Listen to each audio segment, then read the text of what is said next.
definitely got to see a lot of his highlights, a lot of the more aggressive flickers ins. Oh my goodness. Even early on. I mean, that's where it all started, you know. By this time, he already had that early kill. But it's nice to see. Also, for the Twisted Minds players there, like, I feel like they all have so much to say. And I like to see that because some players, you know, they've been around for a while and you still, it's like pulling teeth sometimes trying to get them back. Yeah. You know, and... not Sean. Not Sean.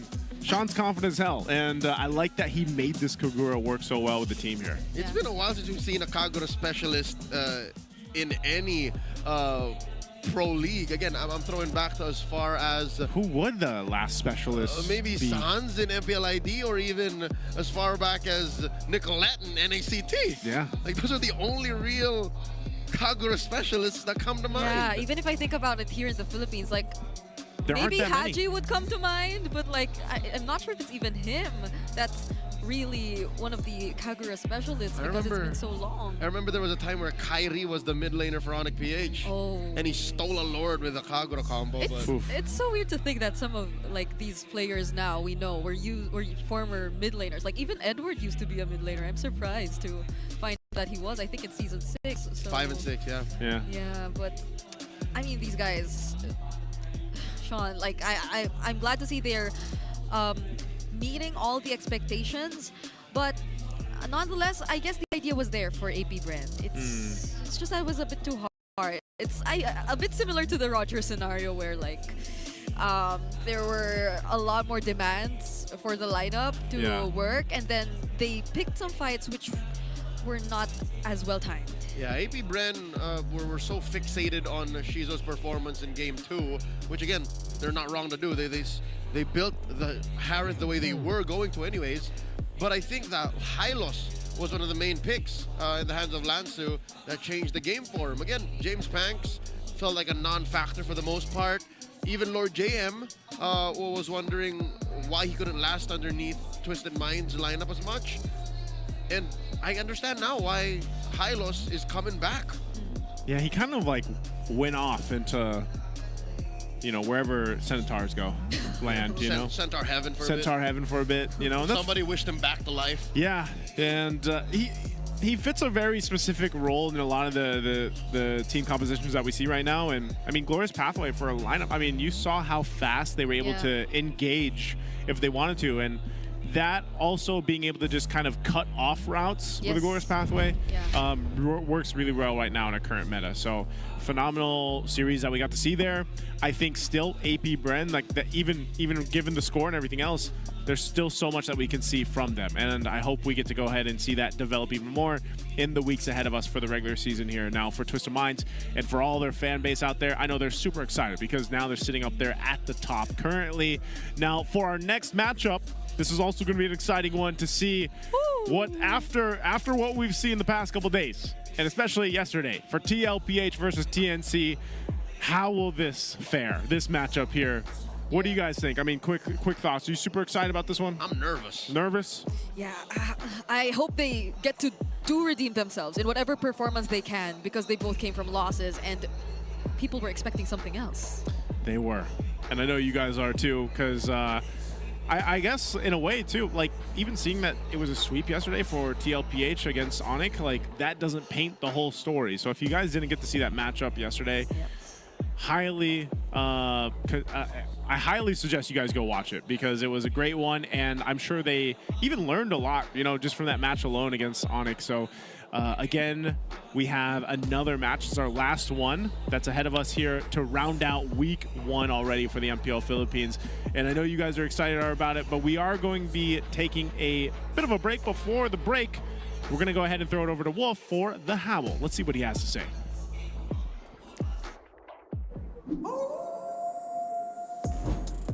Welcome to the Howl, and what a game we've seen between two teams that we expected to have a bloodbath, and they did deliver. Now, I've learned so much about the game. First, rookie blood. And this is what we like. We don't like rookies who are scared of fighting. We don't like when it's your first match or your first week in the MPL and you're not going to be showing your 100%. In fact, Twisted Minds and the AP brand rookies also showed their 1,000% perhaps, especially when it comes to aggression. And that's what we like. The rookie bloodbath that Twisted Minds employed in this game, like we said in the keys to victory, they have to have the twisted mindset. And that's what we saw. 13 kills by one team, by the way. They have forced 13 kills in 7 minutes in game number 3. They fought Twisted with fire, and for AP Bren, that is something that they couldn't recover. And this is kind of related to what we also prescribed in the Keys to Victory, that they should be playing assassin junglers on Twisted Minds, or rather AP Bren should force Twisted Minds to go for utility junglers. However, there's a little bit of change. It wasn't necessarily assassin junglers that they used. They actually used fighters. And I don't know if you'll count Roger as well as Season Shin as fighters, but I do. And the idea is, if you're playing the assassins, you kind of wait for your cooldowns and your items. But when you're playing fighters, like the Season Shin as well as the Roger, you keep on fighting. And that's what we saw in that game. Now, we also saw that Twisted Minds said that greed ain't good. They agreed, and they saw that if you are fast active, if your cores are fast activating, like your Hylos with the Yisun Shin and the Granger, like how fast that could get, you know that you can easily win the fights. And the word for today is Death Ball, because of the fact that I think in the metagame now, that is what we should be eyeing to use. Lastly, is it now time for the Kagura? Maybe? We saw it 2-0 this series. It won against Selena, which is a natural counter. It also won against the Farsa. So maybe this is the metagame. Maybe this is the season where we're going to see the Kagura in action. 8-0-8 in 11 minutes for the mid laner of Twisted Minds. Sean, we know for sure that Kagura will be in the drafts over and over again. That has been our first series, AP Bren going up against Twisted Minds. We're going to have another banger of a series with TLPH trying to bounce back against TNC, who also wants to bounce back. That will be after this, so don't go away. MPLPH Season 16 will be back.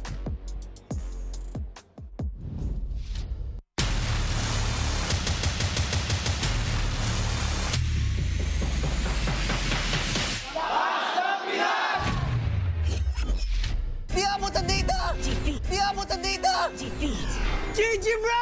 Don't worry, be only with Smart Power All 99. Hindi bitin with 10 gig data to power your games plus only Facebook or only TikTok. Load now!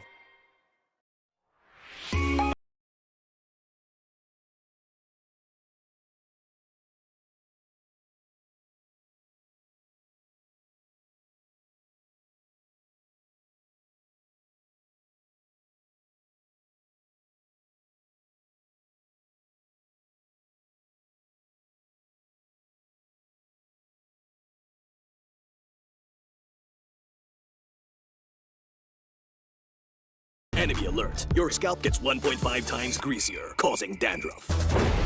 Get triple anti-dandruff power. Supercharged with Clear. Pang-marinade! Pang-gisa! Pampasarap!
already? Wait. Well, why the glue if there's already... What are they seeing here that we... Is this the fabled gold lane CC? Oof. Is it? Are they looking at it that, hey, Nosha might still pick up the CC? Look at the... Even MP the King's like, hold up. Okay, there's a Harith, like we were So talking it's about. not. It's... No adjustment. Yeah. Maybe it was just to be safe. You know what I mean? Like, but I don't know. I don't think they needed to ban out the glue, man.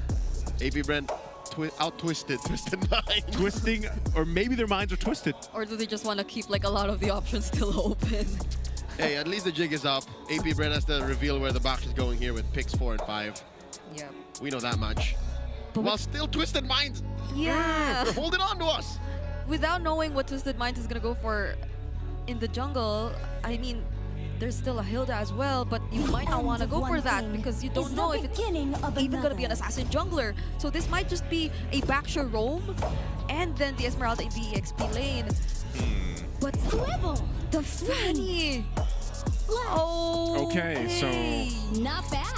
I remember the Fanny CC which happened in day number 1 and like Yep, yeah, that Fanny folded. that Fanny folded and got Yo-Yo blitzed down. So there's the answer. The Hayabusa was open.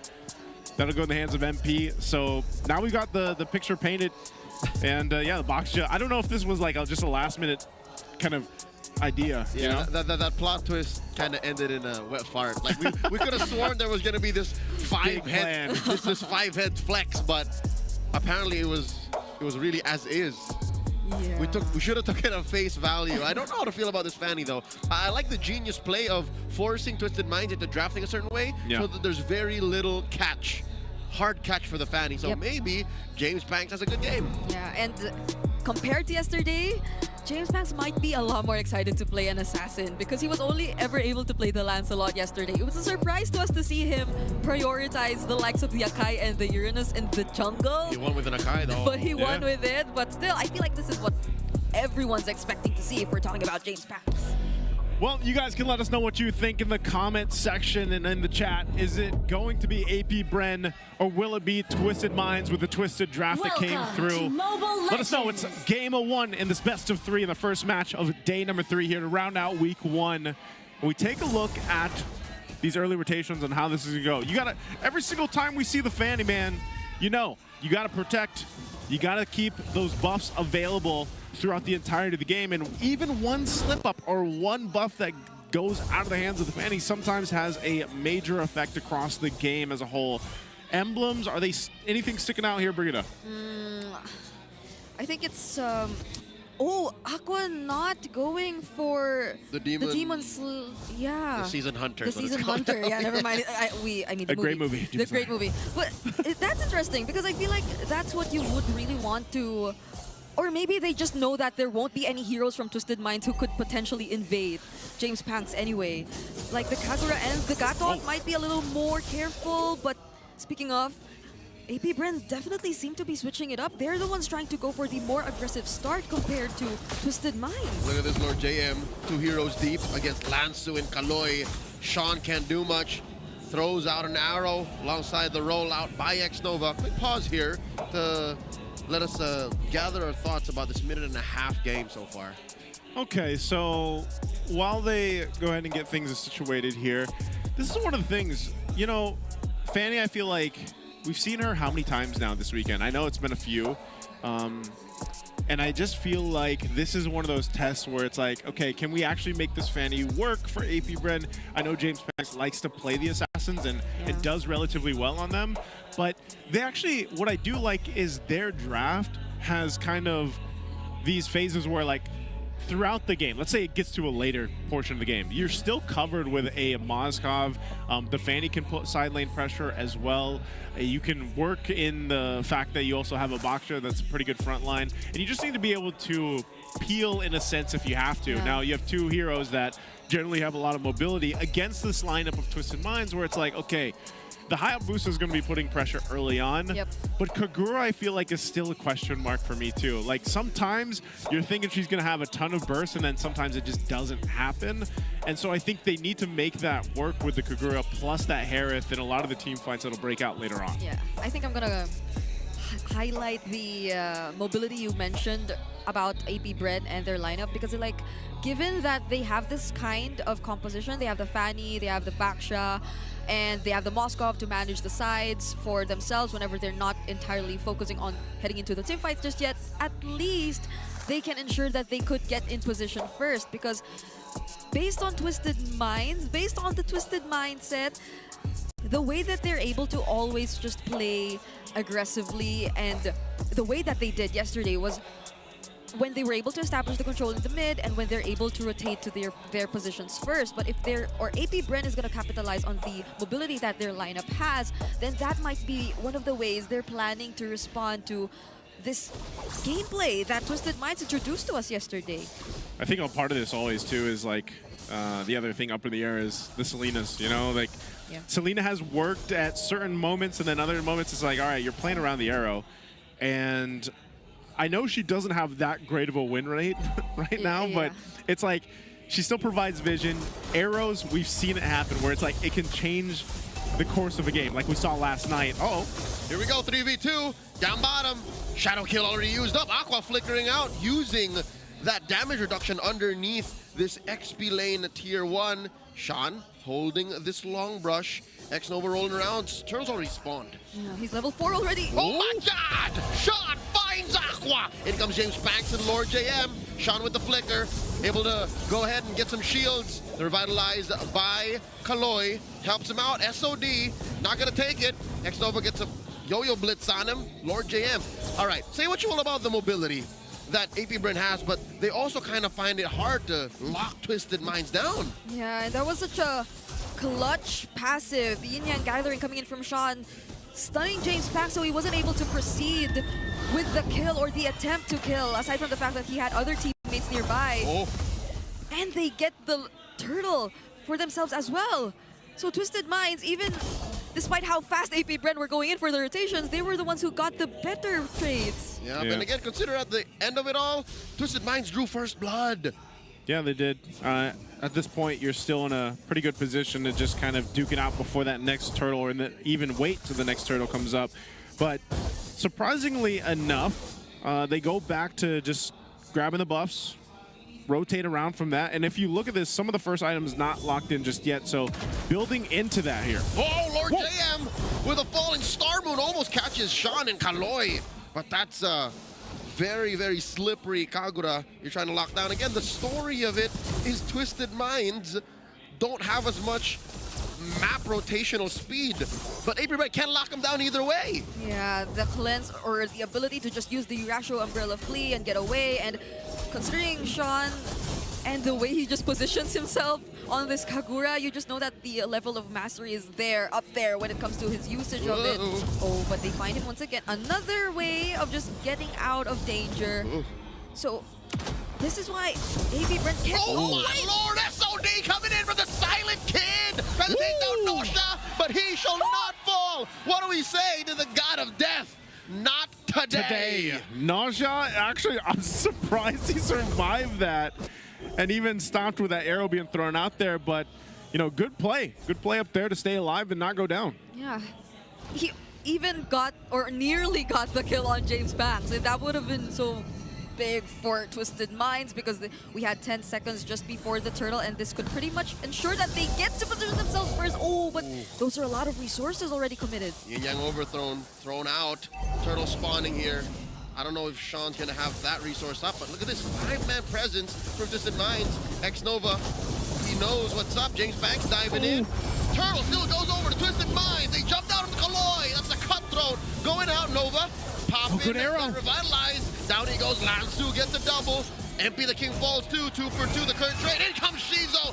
SOD. Vengeance by Lansu. He doesn't fall, but off camera, down goes Nosha. Lord JM danced on him. Wow, what a team fight already.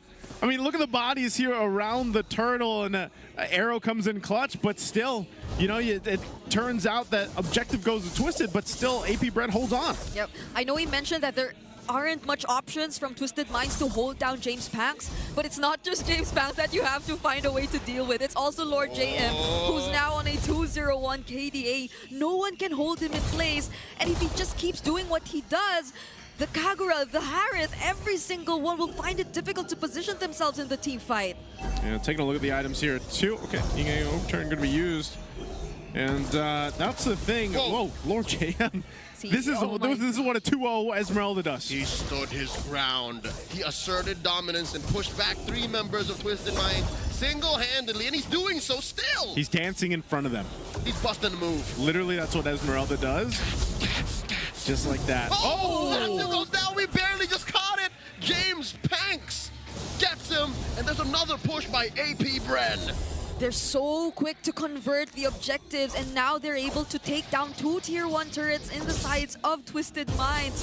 This wasn't how Twisted Minds was able to go for the Twisted Mindset just yesterday. Through this Selena gathering the information, and through this Esmeralda for JM, who we barely get to see in the XP lane because he's always trying to disrupt members from Twisted Minds, they just make their presence felt all over the map. And this whole time, Shizu's been able to just farm up on the Moskov. You know, he's got the 2 items, Corrosive Scythe and Golden Staff right now. He's holding a little bit of a lead over Nasia, and that's fine.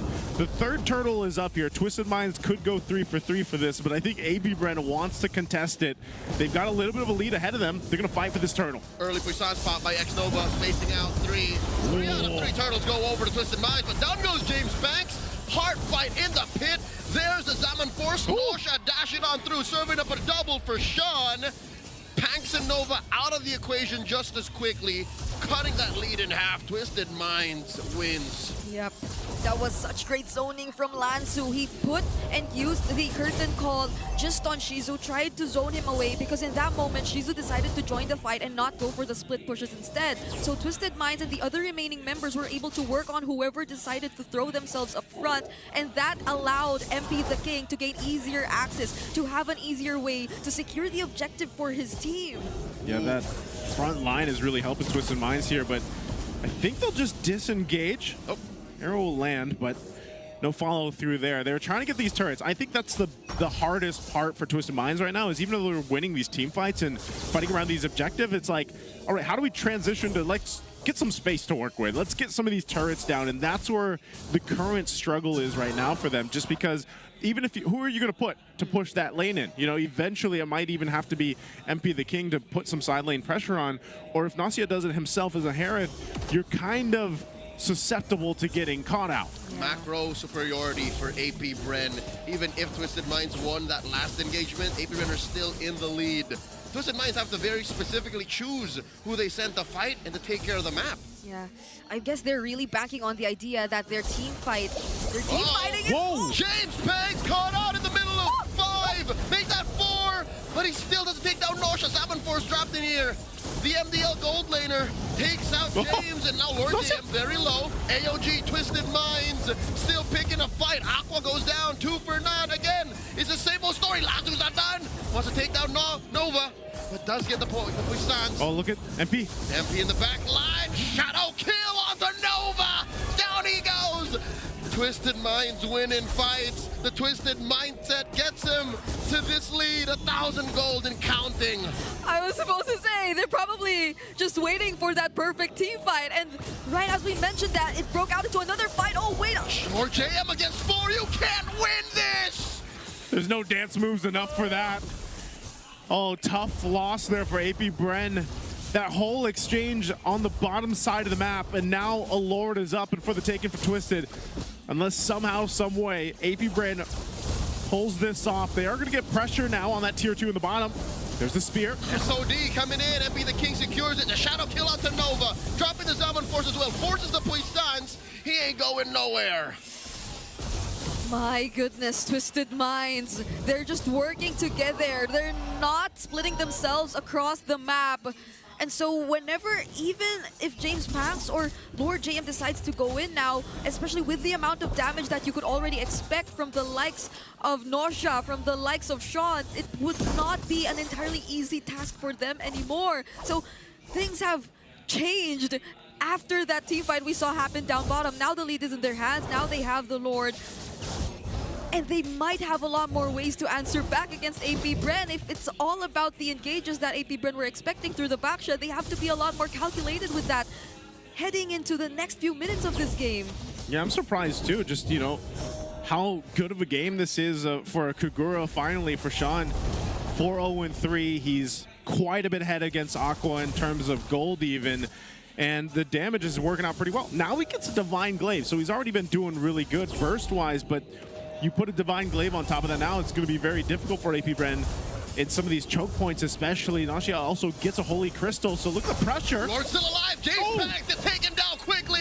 MP scores, and the push continues. Shizo forced to defend. Twisted Minds forcing AP Bren to respond. Yeah, going in up against 5 members might not sound that great of an idea if you're AP Bren now, because Twisted Minds are already 3K up ahead. And even though it was a very narrow spot that could have been great for a Fanny, Kaloy, still there's the threat of the taunt, and that is going to matter a lot in how Twisted Minds gets to burst down whoever decides to go in. Even Lord JM has to consider that right now, and Twisted Minds are just going to be very disciplined and focused on taking the objectives, but AP Bren might want to fight. Bottom lane penetrated. X-Nova here. Once again, the only thing holding back Twisted Minds from AP Bren getting run through. And that'll be his 5th death so far. Kaloy's doing a great job too, and a lot of these fights that we're seeing break out, Kaloy is where he needs to be. Pops will revitalize if he has to, but his threat enough, even with the unbreakable threat like that taunt, is something that keeps him second guessing. Happy the King gets hit with a Spear of Misery, but it's not going to stop him. Shadow kill out, plus a quad Shadow just to get away. SOD, no one home. Mid lane tier 3 falls as well. Now Lord JM holding his ground. Twisted Minds taking this slow. 6K ahead, but now in comes the Hive, pushing him out. Can they win this? She's up clearing the wave. Lord JM dancing around, pushing 3 back. Plans to with a vengeance. Salmon forced by Nosha. No, Lord JM puts up enough shields, but he's still gonna fall. MP gets another 6 kills for Michael Andino. They wanted to fight. Yeah. They went for the chase, but Twisted Minds, they just decided to answer back right at that moment. And when it's Sean who gets to pay attention to you, when it's Nosha who has his Zaman Force intact, that's when you need to reconsider your choices. AP Bren's best choice right now is to divide and conquer. Don't take Twisted Minds head on. That's very rarely a good idea. And this is the thing. This is what I was saying earlier with the Selena, man. Like, I know earlier in the game, early game, mid game, it was working pretty good. You still get the vision. Some of the arrows were there. But you see the distance between the Selena and then now the Kagura.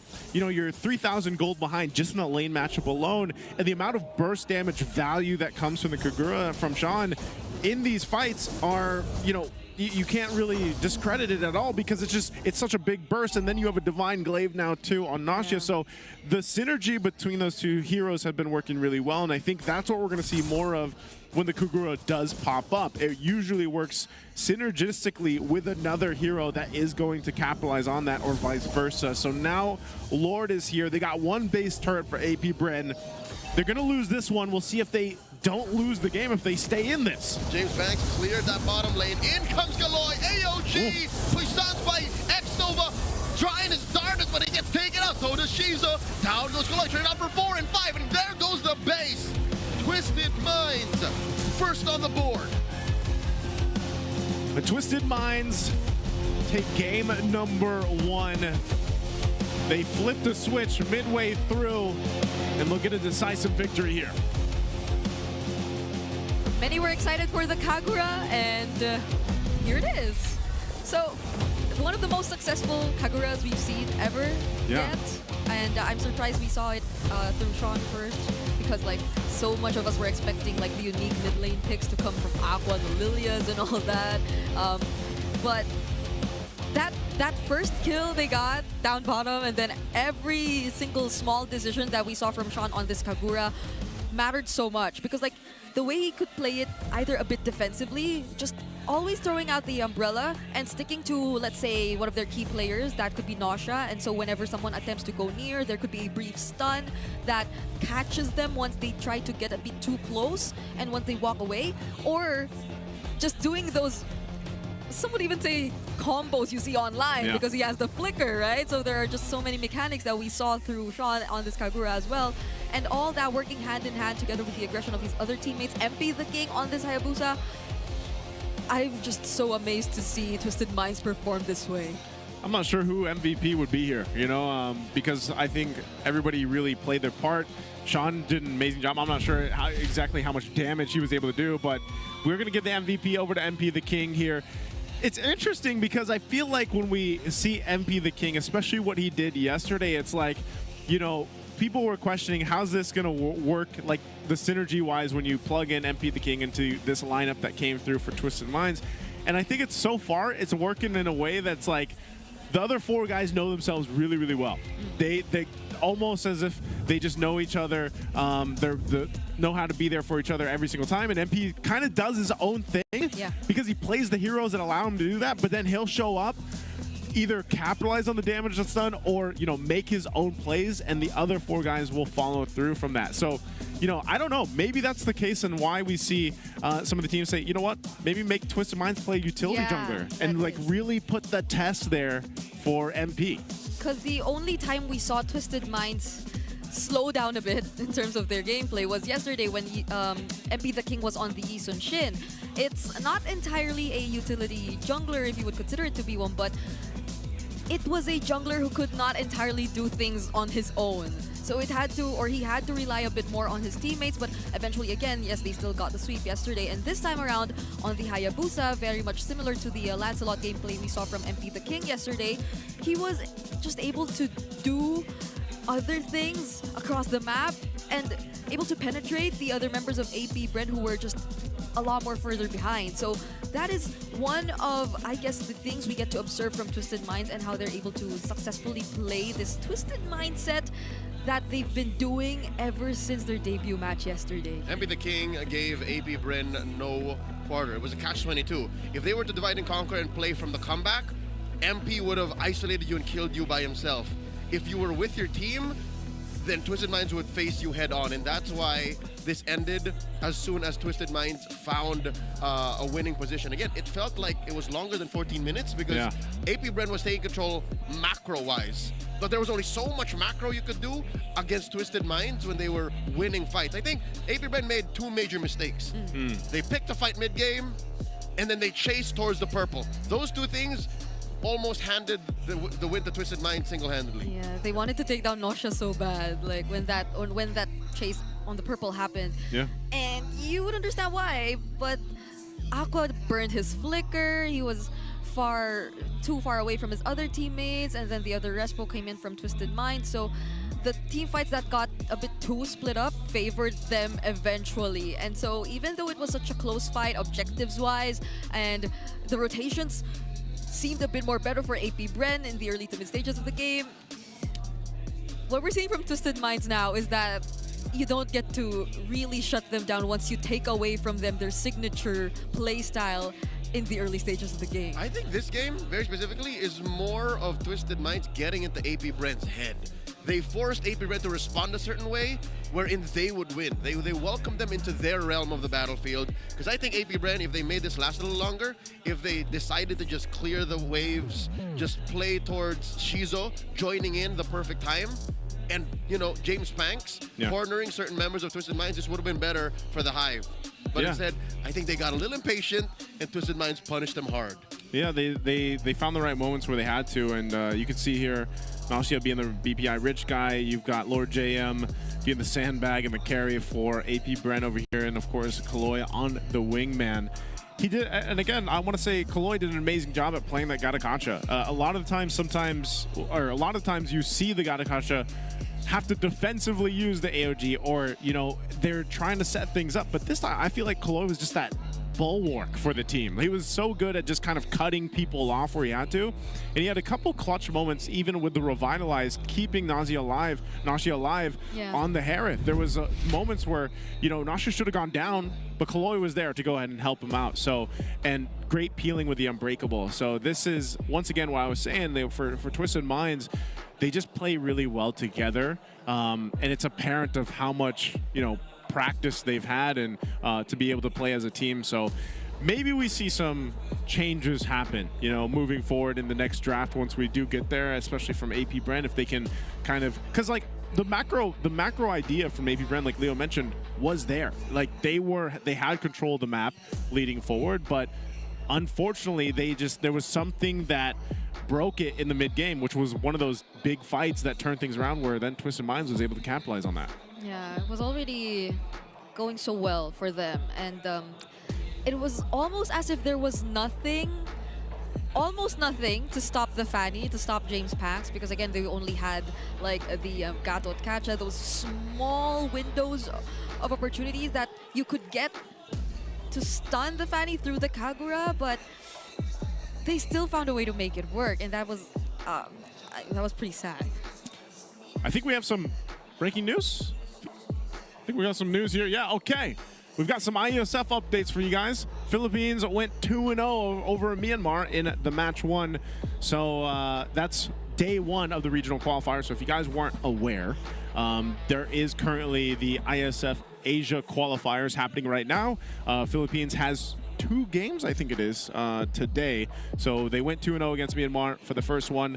They'll be playing again later on. So you guys can go ahead and check that out if you want to support, of course, our national team fighting it out there, and very familiar faces out there fighting for the Philippines to get a chance to go ahead and move on forward there. So there's a whole lot of ISF action that'll be happening over the course of the next, gosh, I think it's like 2 weeks for men's and women's MLBB. Yep, so this SIBO team for men's MLBB, in case you were wondering, is the OG Falcons team, the same one that won in 2023 Cambodia. This is Ogwin, Kyle TZ, Few, Super Marco, and Flap. Yep. The boys. It's Flap. It's Flap. I know we don't get to see him recently, but... So he's focused. His mind is more just to take care of that too now. Yeah. Yeah, that's good. I mean, you know, I think we're in good hands for getting another goal. I saw the graphic come up before we went on live today, and, you know, go for gold, because I think a lot of people are going to be excited to watch them again compete against, and I think even for overall for ISF in general, it's still growing, and some other nations have joined it. So good luck to them. I know we'll keep doing updates for you guys while we're live here. Now shifting things over, game 2 ahead of us. I did predict that we're going to have 3 games here, so I think something will happen in the draft that gets AP Bren a game 2 under the belt. Now, what could that be? I think, again, you might have just spread yourselves a little bit too thin, because you had a Fanny, for example, and a Mozkov, and you can put pressure across the map with that, which we saw them do, and that's why they were leading macro-wise. They had, you know, at one point, they had 3 turrets over Twisted Minds, but then at some point, when you start to shift the focus and be like, all right, our Fanny's losing the buff or getting pressure, we have to protect that, the game plan changes. And even so, it's weird, because Selena is in a really weird position. And she's been in this position for a while. Only certain teams or only certain players, I feel like, are really able to capitalize on the Selena. And this was one of those cases where, you know, even as great as a player as Aqua is, it didn't work out for them. I think it's less of the player, more of the team, Yeah. and the decisions that they make. I would not single-handedly blame Aqua. I would say the decisions that the team made at the times where it mattered is what put the Selena in this situation right now. So now going into game 2, I do believe it should be Twisted Minds choosing sides. Something tells me they will stay red. Yeah, they most likely will. They've been winning whenever they're on red. And this is actually AP Bren's first loss being on the blue side, because it was their most favorable side up until their loss, which happened. The meta just dictates blue is better. Yeah, but for some reason, Twisted Minds, it seems like they're more comfortable in red. So looking back at what was mentioned in the Howl, it was really either forcing the utility junglers or playing catch with X-Nova. More than just these specific things. From red, Twisted Minds are able to force and get into their opponent's head to make weird decisions. Again, from red, they forced Coach Jeff to ban the glue even if they saw clearly the CC. So why would you let go of that innate strength? Yeah, that's true. So, I mean, we did see, I think yesterday, like a almost 5-man ban on a particular player. I think happened against Team Liquid Philippines. But I don't think that's going to be an option if we're talking about like forcing the utility junglers, like completely banning out all these assassin junglers just so they're limited, because there are just so many other power picks that you have to respect. That's why we see this trend of always banning out the Wanwans, the Lancelots in the red side, and then the Yi Sun Shin too. the Yi Sun Shins, the more flexible bans are seen in the blue side, but even then, if it's gonna be Twisted Minds again on the red side, then if you just keep banning out all these assassins, then that'll just open up all the other options. The CCs again, what are the other There's just power a whole picks? lot. There's so many lot. good picks right now. The Jushins even. Zushin is part of that lineup of Zushin, 1-1, Yi Shin, Lancelot's. Arlott. Those are the 5 heroes that are most likely gonna get banned. And when one of them comes through, they are a must pick. They are a blue side just lock in. It's weird because like remember for a time like Zetian, she's just gone. Yeah. You know? Zetian is only as in demand if you don't know how to answer a Yi Shin if you let it through, or if there's a Farsa that you really respect. Yeah. The Farsa Zetian trades, I think were more evident in MWI. I mean, not even. Wild card. Wild card. It was a wild card thing. And then it stopped. Like MWI, MSC, we no longer saw the Zetian Farsa trade. She just doesn't deal enough damage is what I hear the players say. Yeah. Yeah, maybe she gets I don't know. Maybe she gets a buff at some point, but you can see it. Twisted Minds is going to be on the red, or on the blue. You got AP Brand on the red side. So they went with that. Fanny being banned out. I guess they just don't want to deal with it. Whoa, wait, hold up. Twisted Minds decides to go blue. They went blue. I think they're going for the throat here. I think they just want to end. This is a change for Twisted Minds. And if AP Brand does go for the standard bans, then that leaves them with the option to pick up the Baksha for themselves this time. Yep. Or the likes of a CC Farsa. Because they banned out the Fanny and the Arlott already. The Phobius is still there. But in terms of priority, if it is going to be the Yi Shin Lancelot ban again from AP Brand, then that, again, it's likely maybe the Farsa, Baksha, or CC. I think Twisted Minds are setting up the Lancelot first pick. Yeah. Because they're not going to use their last ban here on the Lancelot if it's open. They're giving AP Brand an ultimatum. Like they have to force them to choose to ban it out if it's open. Uranus is banned out, so they'll be taken out now. They still go here. Twisted Minds goes with the Baksha. So, in that sense, if they get the Lancelot first pick, Is this a Yi Shin Lancelot trade? I think so. Because this is got to be a Zushin. They're opening both of those junglers in this match? How long has it been If since not we one of them, saw- Zushin. Yeah. Yeah. So she's still out there. So, I wonder what the call is gonna be for Coach Jeff. There's still the Farsas, the Lancelots, the Yi Shins. Thorns remain. Okay. Should So petals they take out the fall. Lancelot. But does Twisted Minds still want to prioritize the Yi Shin? I don't think they want to go for that first. So they instead get the Jushin. So it's up to AP Bren on whether or not they want to get it for themselves this time, because they have the option to pick up the Yi Shin and also the Farsa? Farsa? I'd be surprised if they didn't pick the Yi Shin now. Yeah. Because, like, unless it's gonna be, I feel like you need a bit more of a bit more sustained too if you are gonna go for the Yi Shin. Although the CC is gonna be there for Lord JM if he ever does want to go for that too. Yeah. Because, like, My tail's been itching for a real Oh, we forgot about the Kaleo. Yeah, Kaleo was open. Farsa's there. so they don't get the Yi Shin. Let's hear from the crowd. Yeah. Make some noise. CC for yours and truly. they go. They don't want Right, none- so none of them wanna go. it's suspense. We have to wait for what we're gonna see in the jungle. Still no junglers this deep in. But I like Twisted Minds' approach. Again, Twisted Minds, first three alone, they are a fighting lineup. Yeah. If Sean just is able to do all those things with the Kimi Salinas and the Kaguras, Yeah. I can imagine him using the Jushin. I think I can do it better now. Yeah. Because if it's really about repositioning, affecting the opponent's battle lines while still protecting your back line, Yep. that's the perfect job for the Zushin. Yeah, and that immediate response of the Gatot into the Farsa as well. The CC is gonna pose a threat to whoever gold laner AP Brent decides to pick up. Either way, My life. but they go for the Harith, a much safer option, regardless of the other gold laner still out there. So it's probably gonna be a focus on Nausea and the possible heroes that he can bring out later on. And for AP Bren, we have to pay attention to what James Paxton can still bring out. I know the Fanny is still out there as well, but so is the Akai. Fanny got banned. Yeah, Fanny banned. Never mind.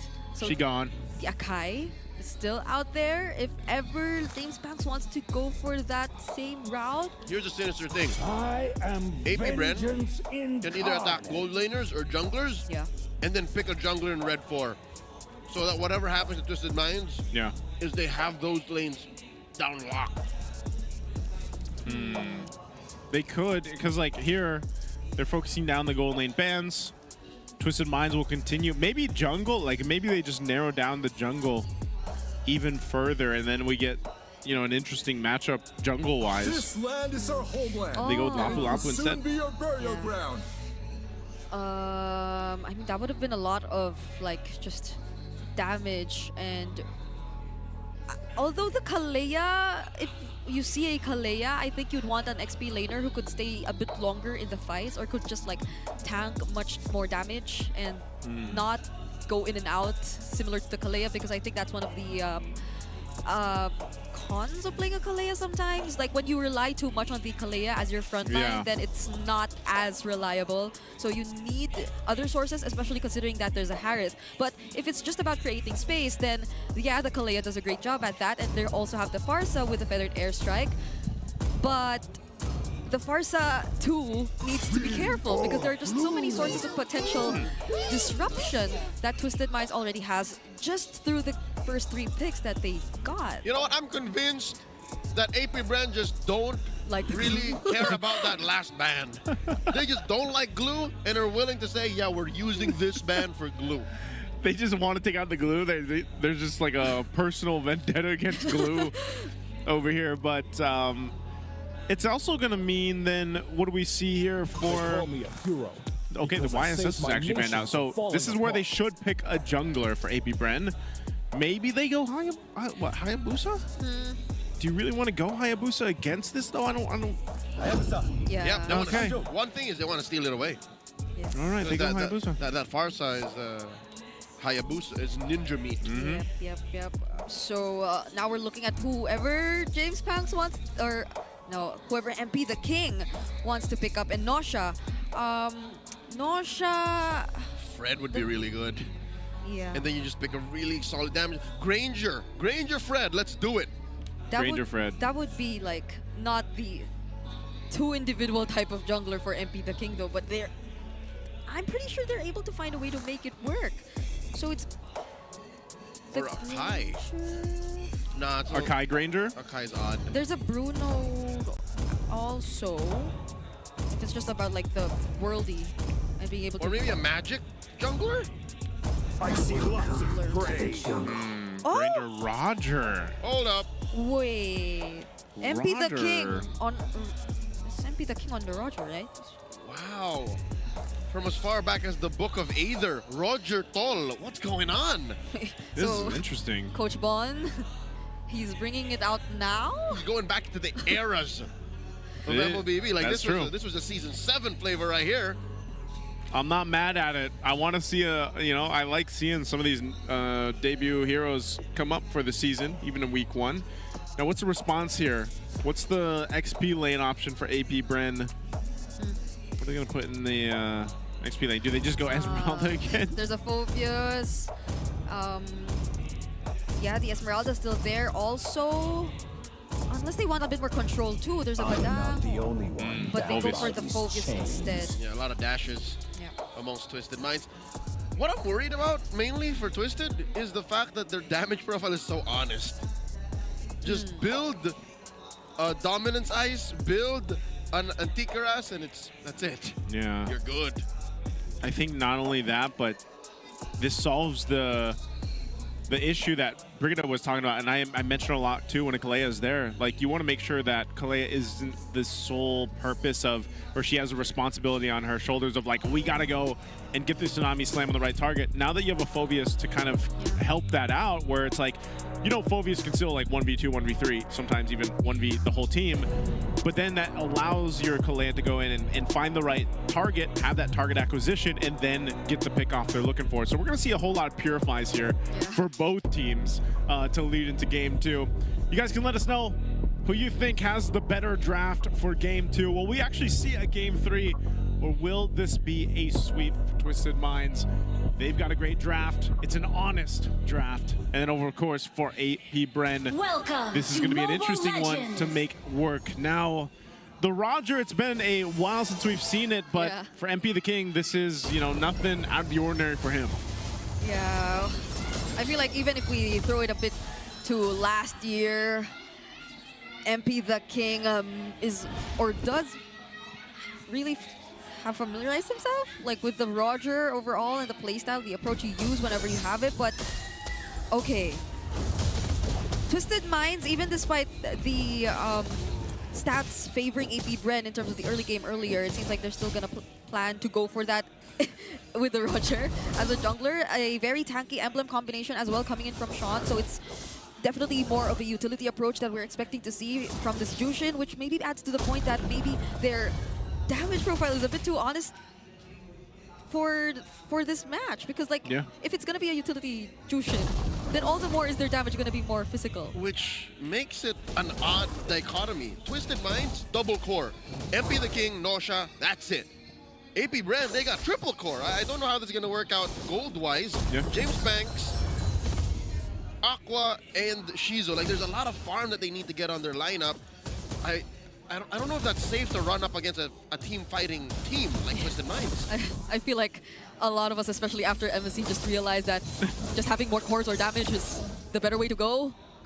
And I don't know how true that is still in this time of the meta. It might have changed, you know, in a matter of, I was gonna say a month, like weeks. A month, but it's been weeks. Never mind, it's been just weeks.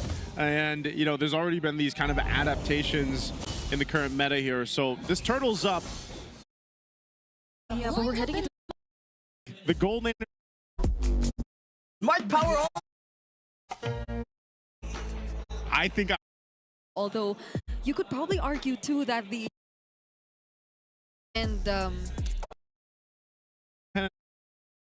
TNC band well with the first 3 picks that they had here. So TNC is probably going to go ahead and focus down on maybe XP lane. I guess just XP lane options that could happen. Well, there is the Fovia still for 40 if ever TNC does want to consider that, but they go for, again, the gold lane options we were talking about.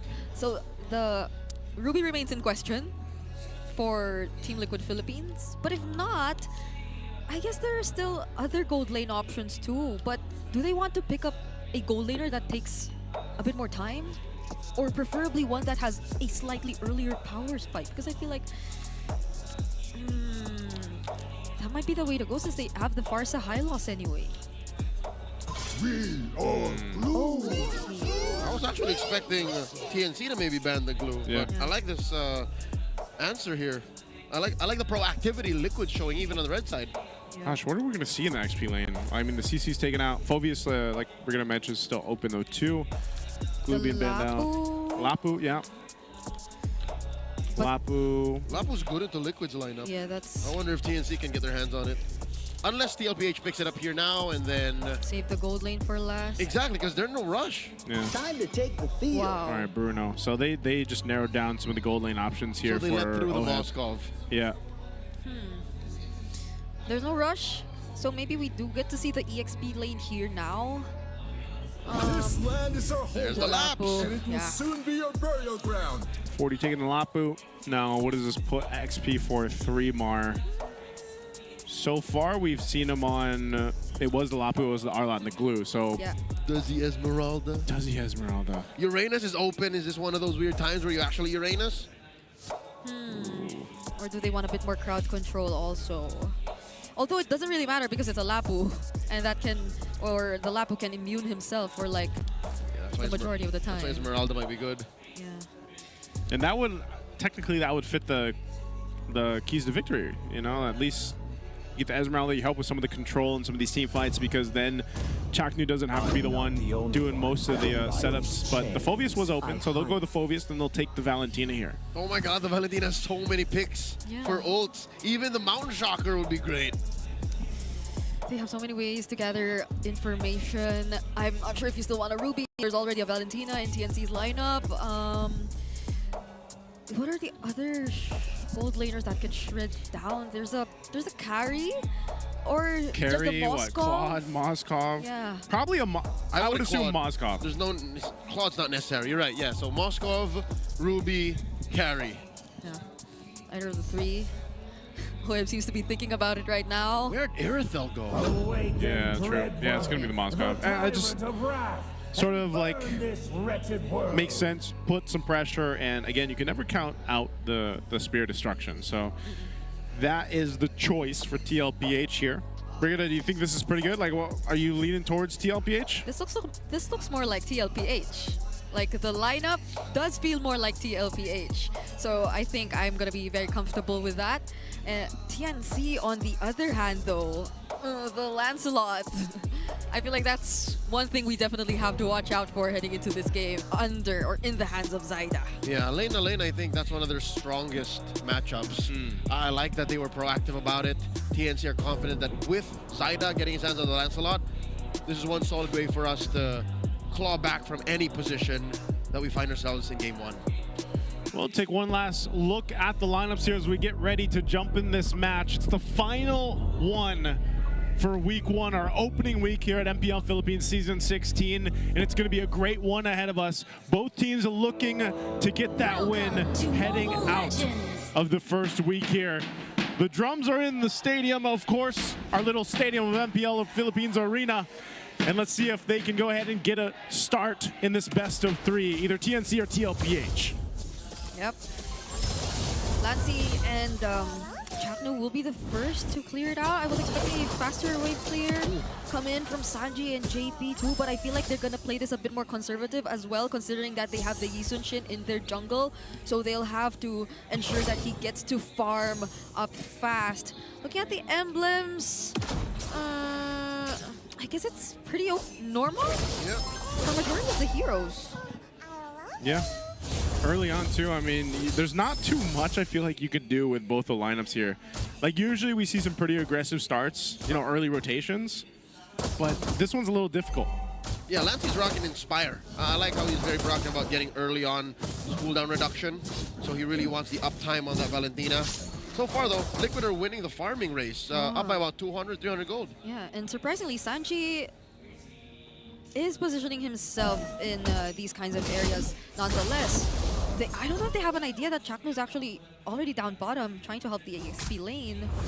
So TNC might be really after those fast rotations and racking in those EXP fast, so they get an advantage in the upcoming or the first objective fight. I wish we had like a little mini cam, you know, for the gold lane like the whole time that could just pop up and be there, because like you can kind of see it from the mini map alone. Chaknu's charging up here with the Unbreakable, doesn't catch anyone, and we'll have to pop the Revitalize, so that's going to be down for him. And Turtle's coming up, so that actually might be a good enough advantage for TLPH. Yep, they know that one major resource for TNC are off the charts right now. Sanford initiating on the Zyda, and now they're underneath, down to 10th of a talent. The Turtle still standing, and Zyda secures. Carl Deasy compromised. There's a better dash like the answer by Sanji. Chaknu here, down to about 10th of a talent, gets taken down. First blood drawn by the chef. He's cooking. Turn it out for Daddy JP, and down goes 3 more. Sanji got a double. Even though the bravest fighter stuns and the zoning attempts didn't necessarily connect from Sanford, they were still able to find a way back, and they handed over 2 kills to Sanji. I feel that's gonna be very massive for Team Liquid Philippines, and they were also able to keep Carl TZ alive. So it wasn't completely a win by TNC just because they got the turtle. Yeah, the early kills for Sanji. This is one of the things, you know, Farsa early on, Artillery Mage is going to be really tough to work against, just because of the fact that now when the Feathered Airstrike is dropping down early on, and he gets his first item earlier than everybody else, it's going to be tough. But also, that team fight was a little weird. I mean, it just seemed like everything was kind of either mistimed or they just kind of juked each other out, that nothing was really landing until eventually a fight just broke out. You know, even the Spear Destruction went through. Pushed Liquid out of Retribution range, but TLPH played for the post-take. They played for the turn, which is very good given that Chaknu had the Revitalize off of cooldown. It was better this way. Now 1v1 down bottom, Sanford versus Tremor. In comes Zyda. I wonder how Zyda takes this. Sounds with the air strike up top. Benny Cutie force a sidestep 4v2. I think Liquid wanted more from that rotation. Sanford I mean, he seems fine. So both across the map, a play was trying to be made for both sides, but neither makes it happen. You can see this in early glowing wand over here for Sanji for the first item that go ahead and help with some of the sustainability from TNC. Now this is another objective fight for both teams, and we'll see them reset for this. Both gold laners should be able to join this too, but you just have Oheb making his way down bot. There's going to be a switch up here coming forward, and they'll just delay this turtle for now, and Lancey will hold on to the glorious pathway. So TLPH has this like very minor upper hand. We'll see if they play it through. Oh, Sanford goes in with a Bravely Spider. Oheb. All right, he's got 2 held hostage. 3 members of Liquid alongside 3 members of TNC here, and there's the glorious pathway. The Mount Shocker. Where's he gonna throw it? SOD lands. There's a precarious position. AOG coming through. Chaknu hits him, but Carl still gets the turtle. Down goes the Mamba as Carl DZ takes him down. Following through is Tremor. Daddy JP says, go to sleep. Even though they weren't completely the ones to set up first, the mere fact that Sanford was able to poke down the members of TNC before that fight, particularly Chaknu and Benny Cutie, even though Naisu, you mentioned that the gold laner should be able to join this, that already helped Team Liquid Philippines so much. Oh, I thought Sanji was gonna fight that, but going back, that was able to set things up for Team Liquid. And even despite that messy fight, Carl TZ getting that objective, this is going to help them a lot. They already are on a 2K gold lead. Yep, mid lane here, just kind of figuring things out. That bottom turret did go down, so... Wow.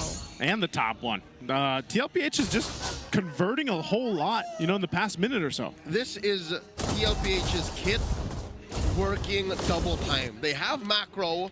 They have even micro, given that Carl DZ dodged all of that with a traceless into the retribution.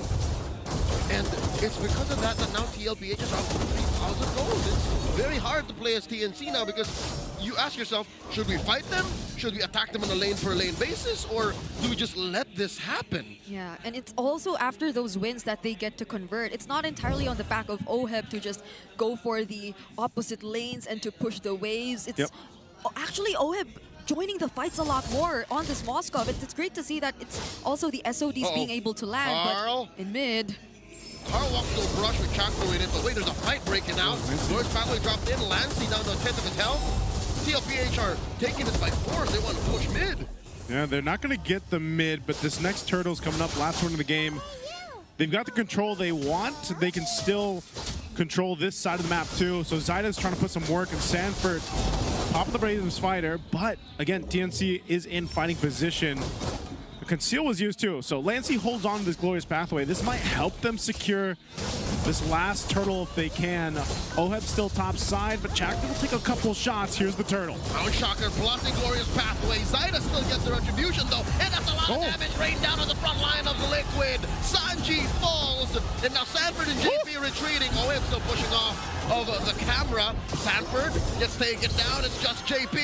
Few turret hits, saves Zyda with the Thor Bros. And Liquid get run over for the price of a tier 2 turret. You feel that there was a bit of hesitation. They already had the information. They knew where TNC were going to come from or where they were actually positioned at.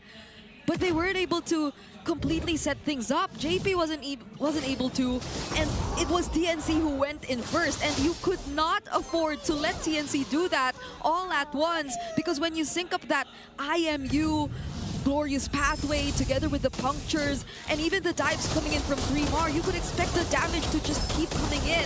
And not to mention, they also handed over a kill to Benny Cutie on the Sky Piercer. So this is slowly becoming TNC, or this is slowly TNC becoming a lot more comfortable. Yeah. TNC forced out ults from Liquid off time. And Liquid used their ults to try and secure the turtle, but again, if you're deep into a pit like that, the iframes on the Lancelot will just get you there. Not only that too, but they, TLPH playing for objectives here. They're going to go for the mid turret down the tier 1 down, so they might have lost some of the lead, but TNC's doing a great job holding on. The answer coming in from Lancey, his own glorious pathway. Here comes the rest of the Phoenix Army. Sanford, look at the back line, trying to go for it. Going for Benny. Very low. AOG to secure the kill on Daddy JP, while Sanford finds none. SOD by Oheb finds 3 more, and Chaknu, not the best targets for Moscow at this point in the game. Liquid just lose 1. That was such a good attempt from Sanford to zone out Benicudi, but then TNC is in enough position now to actually just go toe-to-toe with TLPH. They've done a great job at just keeping themselves in this game by not letting that 3,000 gold lead that TLPH had earlier on balloon up. So this gives them a great position and potentially a chance to just take this Lord and turn this game over even further if they can secure it. Yeah, honestly, earlier it felt like Sanford actually wanted to go in for the kill even, because they already lost JP. He had Benicudi all to himself, but he wasn't able to land the skills, and he did not have enough damage just yet because there's just so much mobility in the hands of Benicudi on this Ranger too. But Team Liquid Philippines, they seem to be looking to get this first Lord. Oh, there's a conceal by the Mamba, gets spotted by the Mountain Shocker. That's a false engage. They're going to continue the dance here. Sanji pops off the feathered airstrike. I don't think it's a good start for Liquid. Ooh.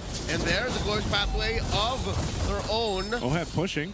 That's Oheb pushing, yeah. And might even get it tier 2 secured. Oof, they gotta make sure they keep track of where Oheb is. This is the power, I would say, of a Moscow for a while. Like, a lot of teams love to just go ahead and draft him up because it allows you to just push across the map and then join the fight once you land that Spirit of Destruction. And, I feel like you land those more than you miss them, especially in these crucial fights around the Lord. So TLPH will continue to put pressure there, and it's up to TNC on how they respond to this. They're using that long lane and the threat of the dance to get that split push.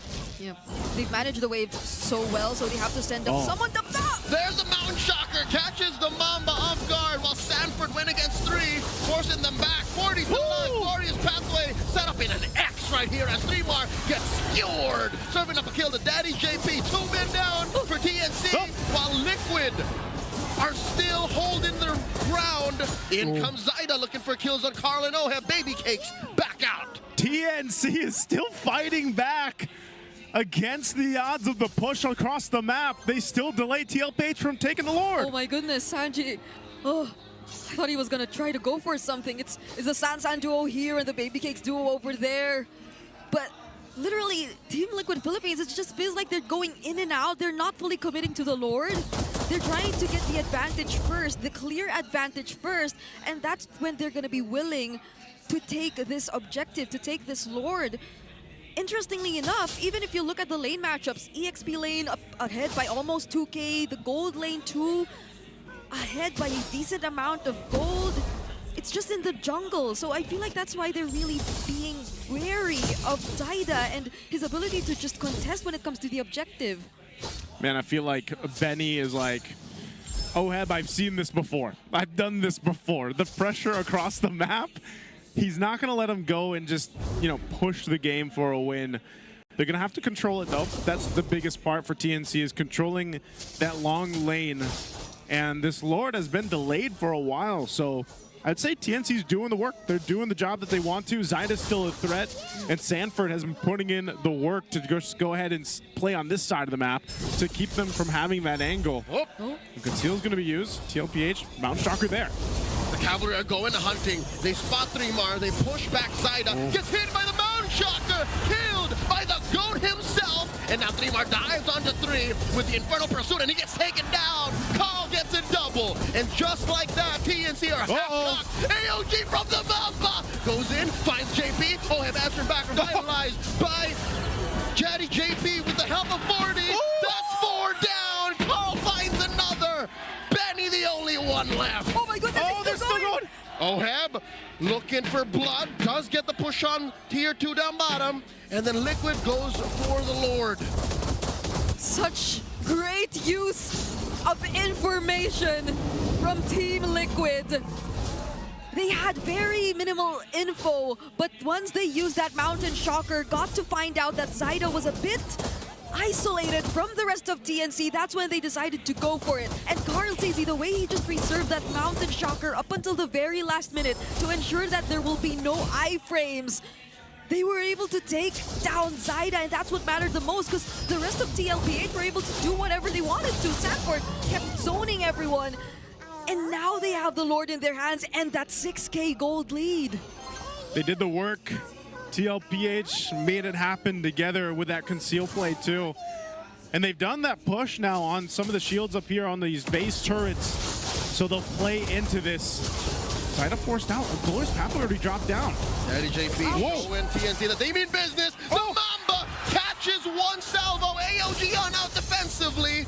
And they continue to assault the base. Top lane and bottom lane penetrated. TNC are bleeding. Oh, they're gonna have to push that mid lane in. The waves making their way. They have one turret in the base here for TNC. Oh. Chaknu already using that conceal. They're gonna try to defend. Lancy's Glorious Pathway stolen. OA used to slow down TLPH's forward momentum. And TNC are holding on. Oh They're not down just yet. Not out. Not yet.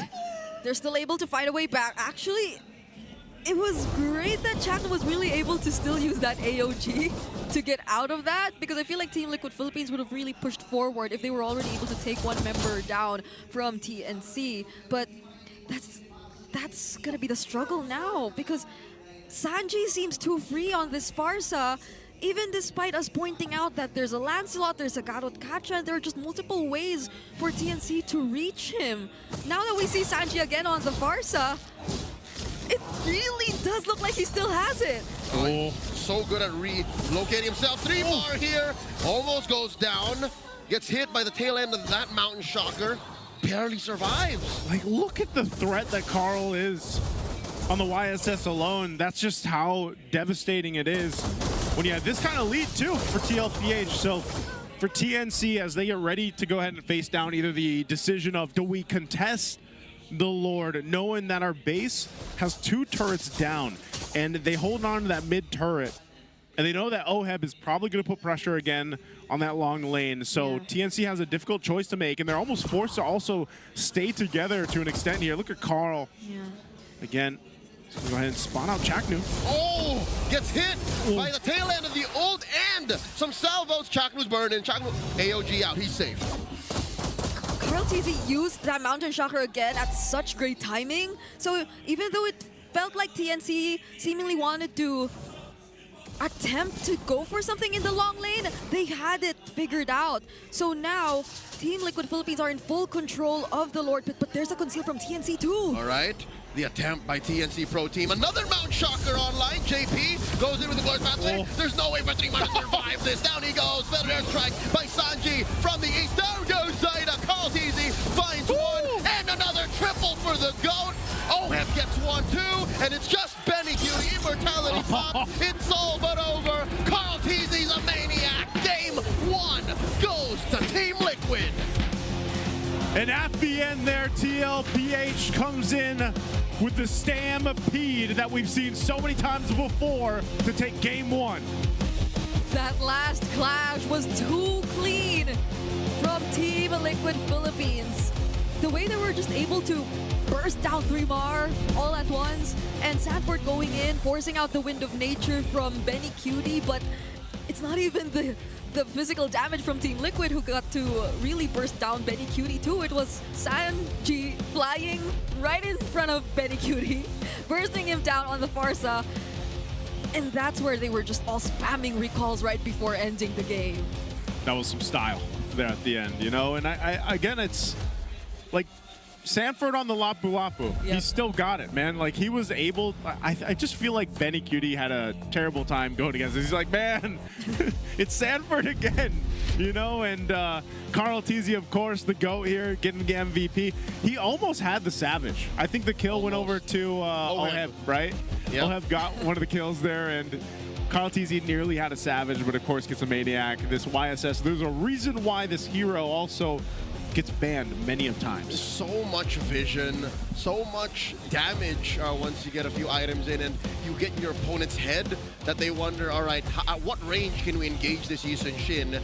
And also to consider, now I have a newfound appreciation for the last part of that ult, the extra stun, that burst that comes out of the little skateboard that we like to call, he throws out.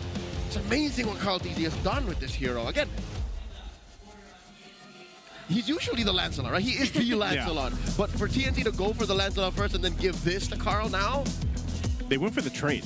Yeah. And they end up regretting they it. end up regretting it, man, because the YSS here, as we see from the MVP highlights, there's so many good fights. But like, I do want to say that TNC did a pretty good job at these team fights. They knew the game plan, and they even at one point turned around the almost 4K gold lead that TLPH had at one point. But like you mentioned, Leo, I think it was just maybe a power spike where like YSS just gets to this point where he is alone enough damage to put a threat on even the tanks. More than just the power spike, I think it's the utility. Because what other hero allows for you to do this at such a small amount of time? Again, the Howl by Kaisam Wolf no Puedo, he said, Liquid play fast. They didn't exactly play fast. This was a relatively longer game in the grander scale of things, but they made decisions fast.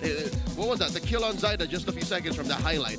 That is what mattered. That's the kind of play that made a difference. Yeah. And I feel for TNC, the reason why it turned out this way too was the decisions they made didn't seem as coordinated, or like some of them went in at or not even some of them. I feel like all of them went in at different timings. Yeah. We didn't get to see like the, I'd say, expected sequence of how they're gonna layer their ults or how they're gonna layer their skills, either be it through 3mar or Chaknu going in first or complementing each other, and then having the follow-up from Zyda and Benny Cutie, and Lancey also supporting or assisting that through the glorious pathway that he can get through the IMU.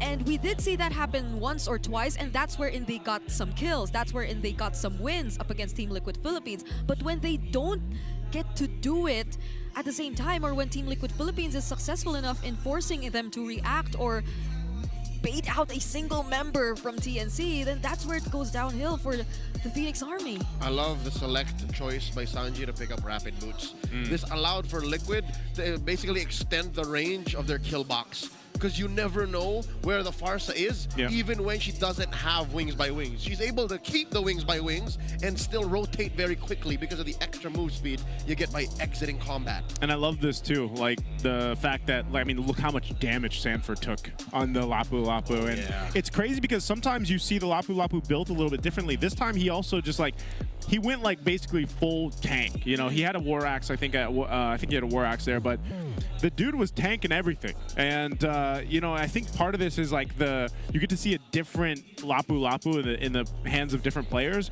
but obviously Sanford being one of them that just makes it work so well, and given how he needs to play it for the team. That's no longer a conversation that Sanford and Coach Tic Tac have.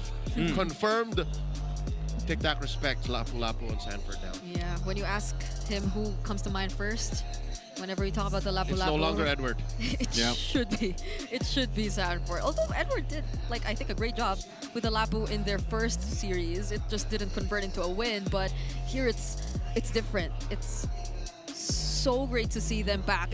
I feel like we're slowly getting back to the San duos again. Like, it's not just the baby cake that we're gonna pay attention to, but the rich guy, this is no surprise. It's definitely gonna be Oheb. Like, imagine just how much time he spent taking down all those turrets.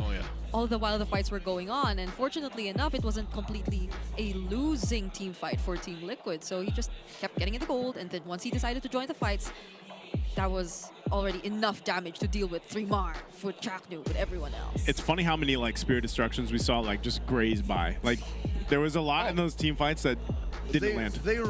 They landed, but it didn't press him. He didn't press them, but some of them like literally were just off just a little bit, you know. But that's the masterclass there with the Mozkov. We are going to have another all-access segment, I believe. I don't know if this is going to be an arm wrestling one. Let's go ahead and check it out. Maraming salamat sa ating mga casters. Ngayon, nandito na tayo sa waiting area ng TNC Pro Team kung saan kasama ko si Eto Max, Benny Cutie, Chakno, tsaka si Hito. Oy, Hito, hello. Eto Max, namiss mo ba si Hito? Saktuhan lang ata eh. Namiss ko yan, namiss ko. Namiss mo? Yakapin mo nga. Ha? Yakapin mo. Yan. Namiss mo ba si Benny? Ako? Oo. Sino? Oo. Yakapin mo din. Yakapin ko din. Oh, yakapin mo din. Yakapin mo din. Yan. Halika dito. Namiss mo si Chakno? Oo. Oo.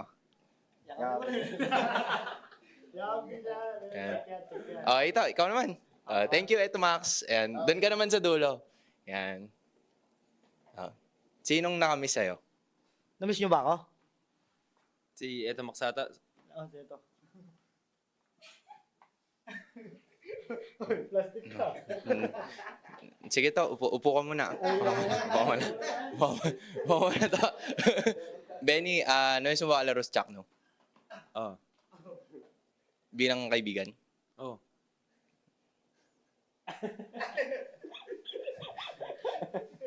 Pero nayakap ka na ni Eto Max. Namiss mo din? Namiss ko yan. Okay lang? Okay lang. Sige. Ayun, Chakno, halika na dito. Chakno, namiss mo ba si Hito? Hindi yan. Pero iyakapin mo pa rin. Hindi na. Hindi na. Namiss mo si Eto Max? Oo. Iyakapin mo din. Ulit na naman. Gusto mo? Yan. Sige. Kiss naman, kiss. Ano yan? Kiss naman. Namiss mo ba si Benny? Oo. Kiss mo nga. Kiss mo nga. Kiss mo nga. Si Eto Max na lang. Ayan na, Referee, ano ang rules? No rules, but have manner. Bilang ka na. Waka mo na yung mic. In 3, 2, 1, bitaw! Komentary mo naman. Oo nga, pare sila malakas, pero parang walang gana parehas ah. Ge, bitaw mo lang. Asa mo, pag tayo patalo, Benny. Ge, galingan mo ba? Konti pa. Ge, ay wala. Nagutom ata si Benny. Pwede ba kumain habang nagaganyan? Bawal. Uy, ka tumawa. Ge, kaya pa. Ang lakas ni Benny, pare. Parang kailangan ko na yatang gamitin ng ultimate technique. Benny, kamusta ka na? Ayos lang. Benny, anong paborito mong ulam sa electric pan? Ulam sa electric pan? Nabahitan. Maraming salamat. GG's, Benny. Balik na natin sa casters. I'm starting to feel like Yeah. Hans has a strategy here, and he distracts them. I think that's his plan. What if he doesn't distract them? It looked like Benny almost had him. He has the dad strength, man. That's a true thing, by the way. Dad strength. Yeah, no, again, just the physical act of carrying one's child, in this case, little Wan. I'm pretty sure that built up his forearms and his... I don't know. Aww. 1-1. I've never seen that, by the way. Which one? Like arm wrestling with your... I've seen it and I don't like wrists? it. I've seen it, I've done it, I don't like it. It's a very weird point of contact, and you're just not... your body is not meant to put that much strain on that part. Yeah, on the wrist, that's what I was saying. But at least not in that way. Not in that way. I don't know what to take from the all access, by the way. I don't know how we explain that. They miss one another. There's nothing to get, Joseph. Just take it. Just accept it. All right. You guys saw it. Take 2-second clips from that little segment. Just kisses, hugs, and just, yeah. Just classic Poison. Yeah. Going back to that. Just a random Tuesday in the execration boot camp. Yep. That was. Basically. So, I don't know. Maybe they can use some of that camaraderie. I'll call it that. Some of that camaraderie. The brotherhood and get a game 2. Like, get game 2 under their belt so we can go to a game 3. Because, I I don't know, man. Like, I feel like TNC was doing some of the right things in the previous game. It's just like something happened, you know? For the most part, picking Lancelot into the usage isn't always a losing match, you know?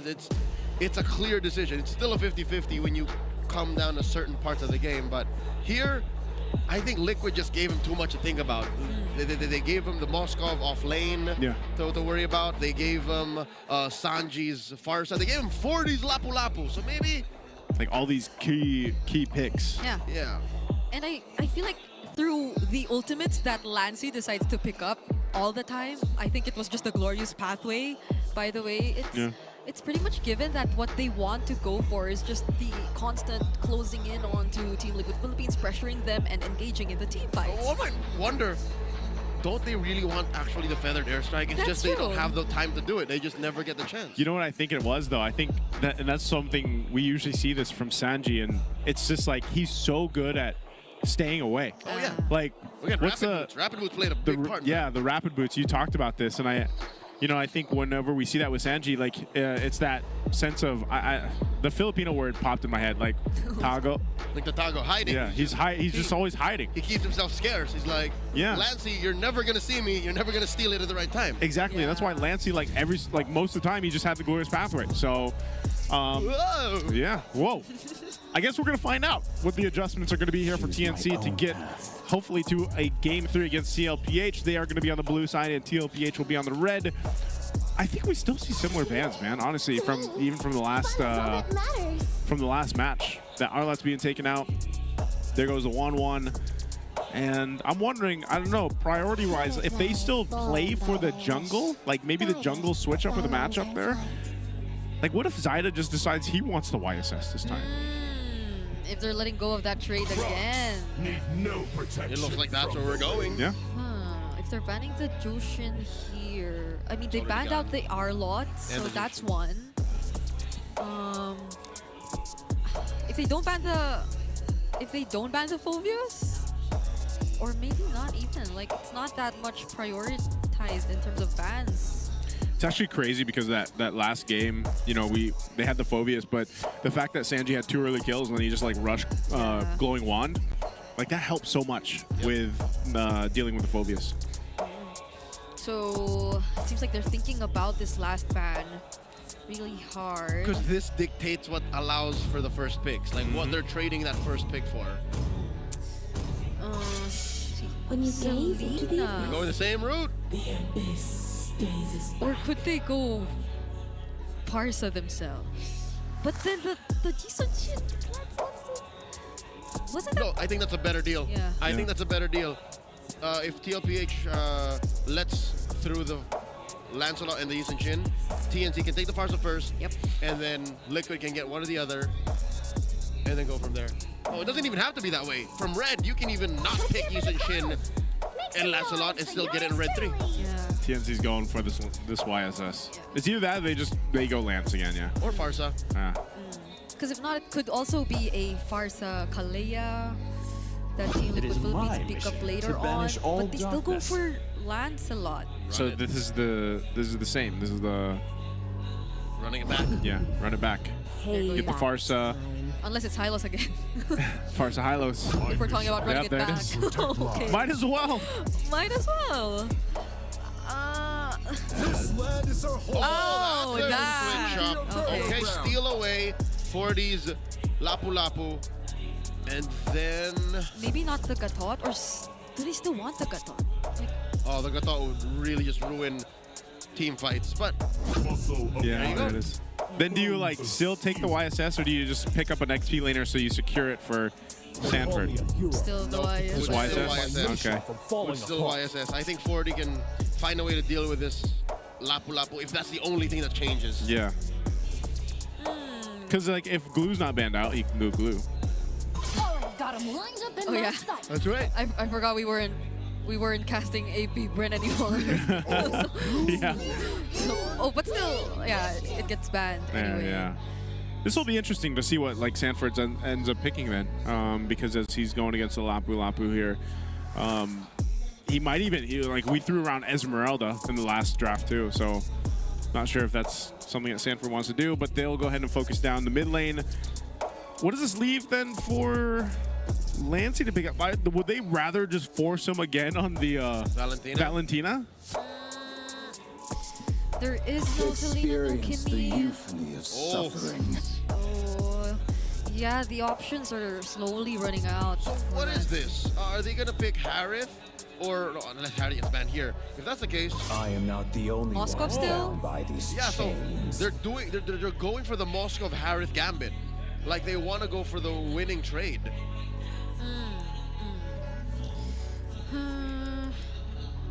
If I were Team Liquid Philippines, I'd be feeling the Moskov. And maybe they want to save it though. Like, what do they want to save? Is it the XP or the gold? Because you already know the matchup in the EXP lane. Magic is There's the Harith. All right, so they'll do that. And then you go Moskov. Moskov in Benny's hands. Okay. Yeah. What do you put mid? I actually still do not like the Valentina. I was just saying they might be in a position where it's just. Maybe what if they? What if he does Kagura? Yeah, I was just saying. What if he does Kagura? Novaria? Where there is light. The Lu Yi. Lu Yi carry. Well, this is signature Benny too, so. Very different damage profile coming in from TNC here. I can't say I'm confident. I can't say I'm 100% with it. Begin. Liquid answers with a Ruby. So it's up in the air. Where does Ruby go? Is this an XP lane Ruby? Is Sanford pulling a page out of Cram's playbook, out of SRG OG? Seems to be. It's gotta be. The catch is gonna be good. Such a great answer too. To the diversions, to all those potential ambushes that could come in from TNC. It's a different kind of Sanford we're seeing. If it is indeed Sanford's, they can still flip it over. They can give it Daddy JP. They could. Let's see what we got here. Again, both lineups. Honestly, both lineups looking good. I think for TLPH, they've got the idea on how to deal with TNC again, and there it is, yeah. So it is going to be Sanford on the Ruby, JP still on the Ilo, so interesting for game number 2. You guys can let us know, does TNC, that camaraderie we saw earlier on, do they have that classic poison in them to bring a game under their belt against TLPH here? Or will this be that victory that TLPH has been looking for after yesterday's match against Onyx? We will find out, as it's going to be match point here for TLPH. Yep. It's been a while since we saw the Lu Yi again, but they might have to play this a bit more carefully, especially with the adjustment that was made. Definitely it's gonna keep the opponent on their toes, but you get to know when the diversions are gonna happen. So that's the biggest adjustment that we're gonna be seeing, especially from the Lu Yi or from Lancey heading into this game. Looking at the emblems so far, I'm looking at the Ruby. So it's still the agility and the overall sustain. Oh! Wow. Blast Benny Cutie here, put him in half, forcing the regen. They're up here too, even Carl Teasy, so knowing that information that Benny Cutie doesn't have the flicker, look for them to capitalize off that, even though JP's taking a couple shots here too. So some trading happening here, and I think even Oheb himself will play into this advantage if he can. Yeah. It's really interesting to see how the dynamic is gonna be between like the Ruby and the Hylos, because a bit earlier the play was JP could bait out some skills, he could get poked down. Oh, but wait, Zyda. Okay. 40. All right. Yeah. So if that's gonna be the play, and JP is gonna get poked down, Sanford can go in at a later time and then just isolate some of the members. I don't think that is something a Ruby can do. It's not entirely playing all by himself that we could expect from a Ruby. It's more on being much more coordinated with your teammates so you could set up and allow them to burst down particular heroes. Oh! Ooh, like that. Coming in with a flicker, I'm offended. Ooh. Compromising the position of Zyda. Zyda still on his way back. Oheb dropping the Zaman Force, finds the Mamba, slashing through. Down goes the Mamba, serving up a kill to the chef. He's cooking. In comes Benny Cutie, running for the hills. Our Team Liquid. And there's another I'm offended. Down goes 40. TNC are able to reposition. The Retribution still online here for Zyda. Look at 3 more pushing him back. Zyda secures the turtle for the Phoenix Army. Carl DZ goes down, traded up for 3. Sanji out. It's a full-on fight here in the lower part of the map. Down goes Lancey. JP the only one left standing. Lancey tried to get out of the diversion, but man, talk about an extended team fight for that turtle. Everyone just wants to be part of the fight. That was such an eager setup we saw from Sanford to start things off, but even both gold laners, they were already part of the first fight. Oh, fight forever. They throw out that last part of the Mount Shocker on to Chaknu. JP protecting Carl Teasy. Sanji holding on. Off camera, what happened? 3mar finds 40. Oh, that was that would have been a great thing to see because 3mar just took it to Sanford 1v1. I mean, what happened? One or two cameras might not be enough even because even the gold laners both had to recall just now because they were poked down so low. So the laning phase has been so action-packed for both of these teams. Ooh, Sanford, he could be feeling it on this Ruby, you know, right now, the pressure as well. Carl Teasy's there though too, so he's got that Dreadnought. Sanford needs a little bit more time to get, you know, built on this Ruby though. He's tasted that tail end of that bravest fighter thrown up by 3mar. Carl Teasy securing his purple, prepping up for the turtle up in 30. Yeah, I guess that's gonna be one of the biggest differences for Team Liquid here. It's more of a front to back approach that we might be seeing from them, so it might be a bit more predictable if you're TNC, and you're the team who can come in from the more unexpected angles if you're TNC, especially if you're 3mar. Because through this Lapu-Lapu, and we've seen it in as early as Turtle 1, he's been able to isolate, he's been able to deal so much pressure onto the members of Team Liquid Philippines. So they have to take that into account. I'm offended. Comboed with all of it, plus the Mount Shocker, plus the Feathered Airstrike. Down goes Lancey. What does Liquid do with this advantage? Oh, and Benny's low too again. This is what I was saying earlier. The gold laners, these two will go at it 1v1. The fight for this turtle is going to break out though. We'll see it, TLPH, if they can get control of it. Diversion's going to be used to bring to the fight faster. Saida going to secure this turtle. Finds Sanji at the back of that pit.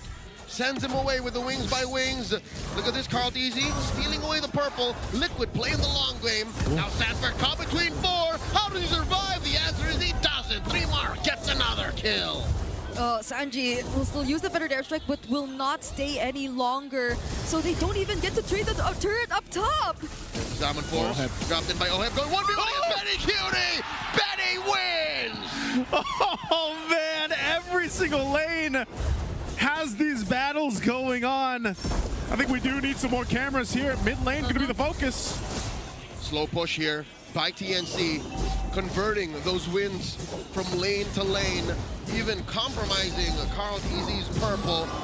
The arena goes wild. Yeah, all Carl Teasy's able to do is just trade for now because they don't feel as confident enough to get into a fight. And once Team Liquid Philippines does their usual routine of surprising TNC, surprising a single member with a setup through a flicker I'm offended combo by Sanford, there's nothing else holding TNC back from setting up a fight themselves because they know that the flicker's gone for Sanford. They know the I'm offended's not there anymore. They know the ultimates are already down. Long and short of it, the cavalry is ult dependent. If TNC sees or knows that the green dots are off, then they can pick fights, they can force things. Liquid getting some breathing room, gets a push up top, but that's it. That's all the cavalry have to their name, that tier 1 in the gold lane.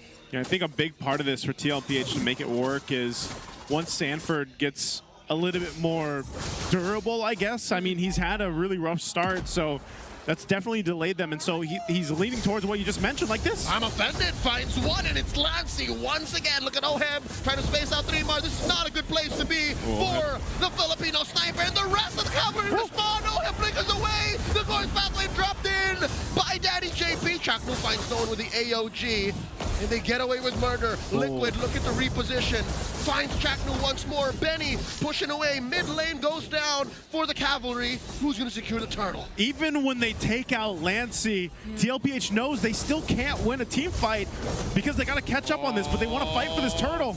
That's 5 members of Liquid underneath the turtle, but little do they know, Benedict Gonzalez has taken the tier 2 down bottom. Zaida still secures. Feathered Airstrike not going to save Daddy JP. 3 more total menace, sending back 4 members of Liquid. He isn't on a Moskov, but he's doing the exact same thing. You could still feel the pressure coming in from Benny Cutie, and just now he even took away the purple buff from Carl Teasy. They have such good map control in their hands right now. But fortunately for Team Liquid, Oheb's not too far behind. Man, Benny even got that shield up top. Made a great push, or at bottom lane, got a good push there. Oh, yeah. And, you know, he did work. So, yeah, like, the fact that Benny Cutie's able to do that. Now, Oheb has maintained, you know, the goal difference between them. But it's just Benny Cutie playing the part, you know, doing what he needs to do on this carry. And it's funny because he hasn't been there for the majority of these fights. But, like, when he is, you're going to feel that damage. You're going to feel that shred coming through this carry now. So, Smart jumping on in. Feathered Airstrike going to be dropped down, but it's just TLPH keeping them at bay. They've got about less than a minute to go ahead and decide how to approach this Lord fight up ahead of them. Yeah, the entire front-to-back idea for Team Liquid Philippines is becoming such a problem too, because of the diversions that can follow up afterwards. Chaknu with a conceal. What are they looking for? Finds the taunt onto JP. JP drops the Glorious Pathway. Sanford holding his ground. Three-mark checks the bush, flushes him out. Okay. So they're gonna keep themselves safe for now. It's a 3K gold lead in the hands of TNC, but Oheb gets caught. Zaida finds Oheb. Oheb dropping the Diamond Force. Three-mar here for the support. Chakra as well holding his brush. AOG coming in, taking down the Filipino sniper. Big ticket kill for the Phoenix Army. Especially right as the Lord is going to come up here. TNC knowing they have a numbers advantage. Oheb still 15 seconds away. They might just try to blitz this, and TLPH might try to stop them actually as JP moves forward. Oh, JP, another Glorious Pathway used defensively. Liquid should just let this Lord go. No contest for the cavalry. Yeah, little did they know, Benny Cutie was also waiting in the right mid-bush, so it would have been very dangerous if they decided to engage. Even though Lancey didn't have the diversion at that time, so they couldn't really go around Team Liquid Philippines even if they tried to run away. It's still going to be very risky, so they might want to play the defense for now. Sanji seems to be doing okay, slightly ahead of Lancey in terms of gold as well. Already has the Blood Wings, so he could also keep himself safe a bit more. But where is this going? Ah, okay.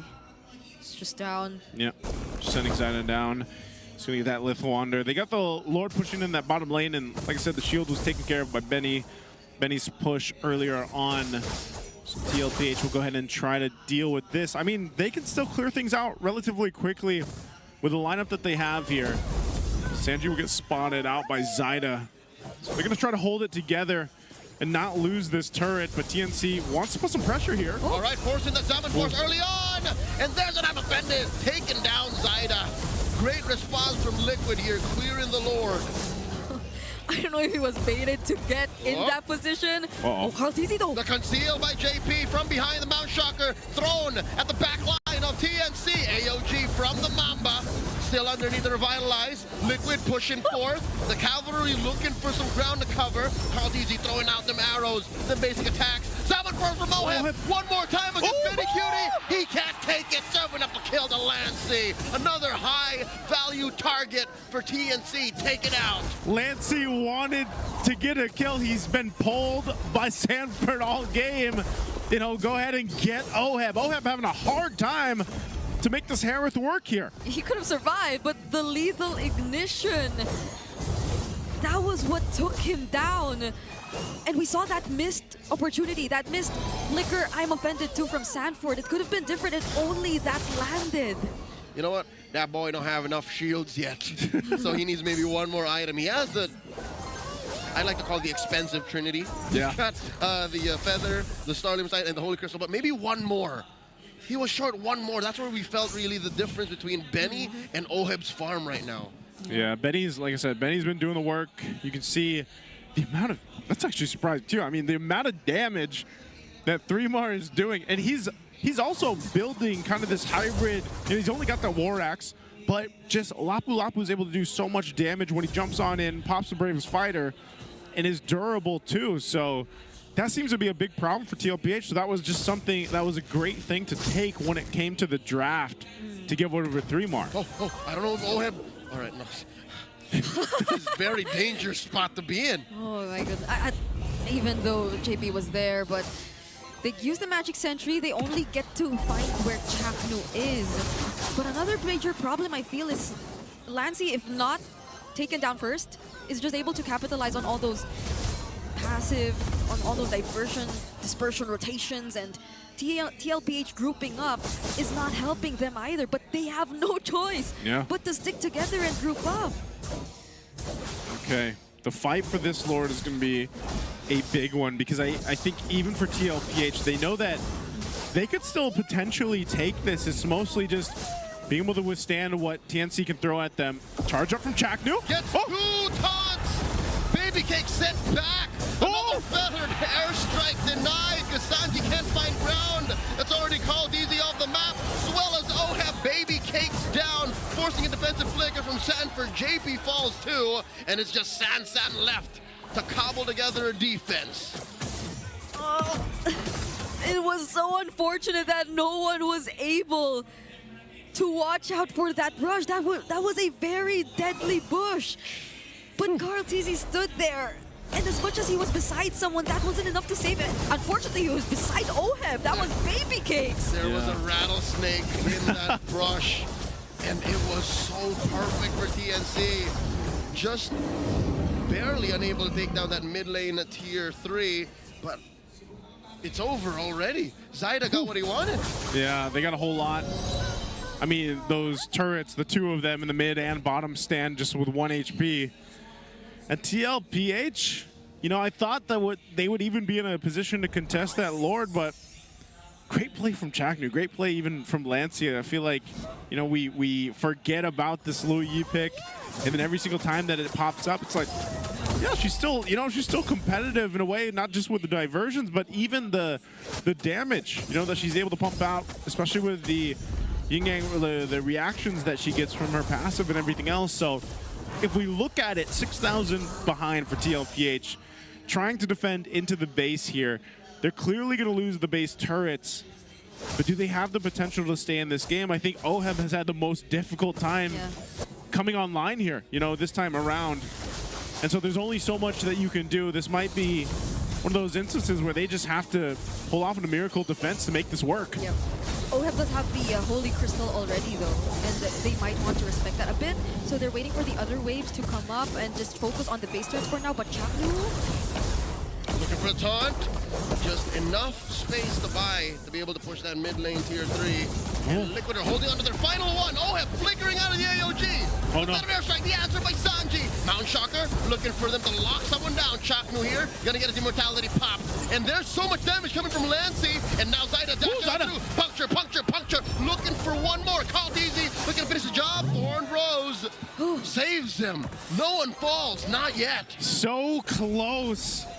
Zyda even himself buying so much time with the Thorn Rose, the punctures, and everything else, staying in it. But you can just see how much damage is being done to TLPH. But ultimately, they stay in the game. They lost all the base turrets, but they bought themselves some more time. And I would say that's what they need. That's what Oheb needs to get back online, and even Sanford to get a little more sturdy here for this. Because right now, TNC is just on fire, and they're able to kind of take what they want. Yeah, that's all they need, and that's what they really have to do. They have to prolong the fight a bit more so that Oheb gets to complete his items, gets to dish out the right amount of damage, and just the same for Carl Tizzy, because again, earlier we saw the ability of a Yi Sun Shin in the late game. Once you get to make use of the information through the Mountain Shocker right, once you get to base whatever moves you do next on the information you get from that, especially if it's a fast-paced decision that we're talking about. And this is Team Liquid Philippines. Once they get online, once they're able to activate that Liquid Stampede, which they've been waiting for, that is what TNC needs to watch out for. But for now, at the very least, it's still pretty much TNC under control, and Team Liquid who has to find an opening. Okay, Lord is for the taking. It's at half health. JP's going to give the information, and they know it. TNC will pull off the Lord for now, and will TLPH actually go ahead and push this. The mid lane being held together that lane at the bottom is going to be pushing in, so they'll have to clear that. Oheb will deal with it. Oh. This is the opening here. Shocker with a conceal, finds two. Mountain Shocker, Sanji flickering away. JP pops to revitalize. An AOG defensively used by Chaknu here. 3 Martizi, the only one in the front line. In comes Zyda and Lancey too, dropping the damage. A 10th of the health left on the Lord. So low. Where is Zyda? In retribution range. Martizi secures. Down goes Sanji, taken up by Benny Cutie. Oheb versus Benny. Round 2. And Benny still wins. Taken down by Martizi. Thou shall not take my baby cakes. A 2-for-1 in favor of TNC, but Team Liquid Philippines gets to secure the Lord. And without Benny, they might be a bit more encouraged to look for another fight because they have the Lord in their hands, but they have to wait a bit longer for their other members to come back. Oh man, that was such a good team fight for the Lord here. They delayed it so much. This is after the Lord was taken. And even this, Oheb going with Benny Cutie and then Sanford's like, hey, I'll come and clean it up. But now, oh, they're gonna go again. One more time, here's the answer. I'm offended. Martizi gets caught out. Immortality jungle, in he goes. AOG, Martizi barely alive. Oh! 1 HP, Sanji pops an immortality there. Another rotation coming in from Lancey. The damage in comes Oheb. Still holding on to the Zaman force. And look at the discipline in this young man. A very close call. The arena doesn't know what's going on. The winter crown and everything else that was switched on forward. Bottom enough time. They still have the Lord to deal with, man, but TNC is fighting to stay in this one now. The super fans are on the edge of their seats. Even I can't believe what happened just now. Zyda still being alive after all that. Oh, Chaknu gets caught though. All right, 2v2. JP holding that small brush. Chaknu gonna get his immortality pump. No, the revitalize able to keep him down. Sanji with a feather air strike. Zyda dashing out through. Puncture 1, puncture 2. AOG by the bomba. Knocks him up. Oheb and Sanji working on it. Benny Cutie coming through. Down goes Sanford. This is a losing fight for TLPH. But look at that push down bottom. 3 more here, gonna get caught out. Zaman force, down he goes. The chef cooks him a lethal dish. Woo, what a trade. Both XP laners going down. But I would say, you know, TNC did what they had to do to stop that Lord push coming further for TLPH. Whoa, whoa, whoa. This is a dangerous brush Sanji found him in. Zyda's circling around like a shark. Sanji goes and finds Benny Cutie. Benny flickers forward, taking down the team captain. I can't believe he went for that. He was surrounded by 3. Didn't even know that Zyda was a bit ahead. So he could have also provided some support if needed, but oh, what a call from Sanji. The flicker from Benny Cutie. Didn't even have tough boots or anything. So was that just a well-timed reaction? This might have been a stroke of genius. I don't know if it's going to pay off just yet. Maybe Sanji baited out the flicker from Benny. Yeah, before this Lord. He's going to make it to the Lord fight. Sometimes he can wings by wings in. But look, the instincts on Benny Cutie. Hey, man, we're going to find out. The Lord is up. It started. Benny Cutie knows he doesn't have that for a minute. So could they delay it, or are they going to go for it? Chaknu charging on up. Looking for a target. Mountain Shocker coming in. Oheb, cocked and loaded. That's his Zaman force off of cooldown. JP, oh, the jump in, the AOG. Chaknu very low. Zyda secures the Lord, but Chaknu falls. 3 more as well, gonna get taken down here. There's immortality. And there's Benny. Look at Benny is inside the base. Somebody stop him. In comes Sanji, looking to clear the way. And he gets taken down by the immortality. Benny goes still, and the minions are gonna fall here. Not so fast. Liquid live, and they are wiped out. TNC Pro Team, nowhere to be found. What a play! Benny went for it! They've seen it time and time again, but not this time, says TLPH. They're still complete. They have all 5 members, and they're gonna make quick work of this Lord in an attempt to go for that one-way push. They have a complete minion wave alongside them, and the earliest to return is gonna be Chaknu, but that's only Chaknu. Vintage Benny Cutie. His former teammates have seen it many a times before, but they won't let it through. Liquid Philippines sweep the series. In a nail-biting game 2. And And just when Benny thought he had it, TLPH said no. You could hear the cavalry. That was not an easy win for Team Liquid Philippines. TNC made him work. Oh my goodness, there were just so many things to consider. Sanji couldn't really toss out the feathered airstrike whenever he wanted to. Sanford wasn't able to do the same things he was able to do when he was on the Lapu-Lapu. And Carl TZ had to play a bit more reserved. But props to TNC. It was close, it was close. There were multiple times like the Benny Cutie just wanted to go for it.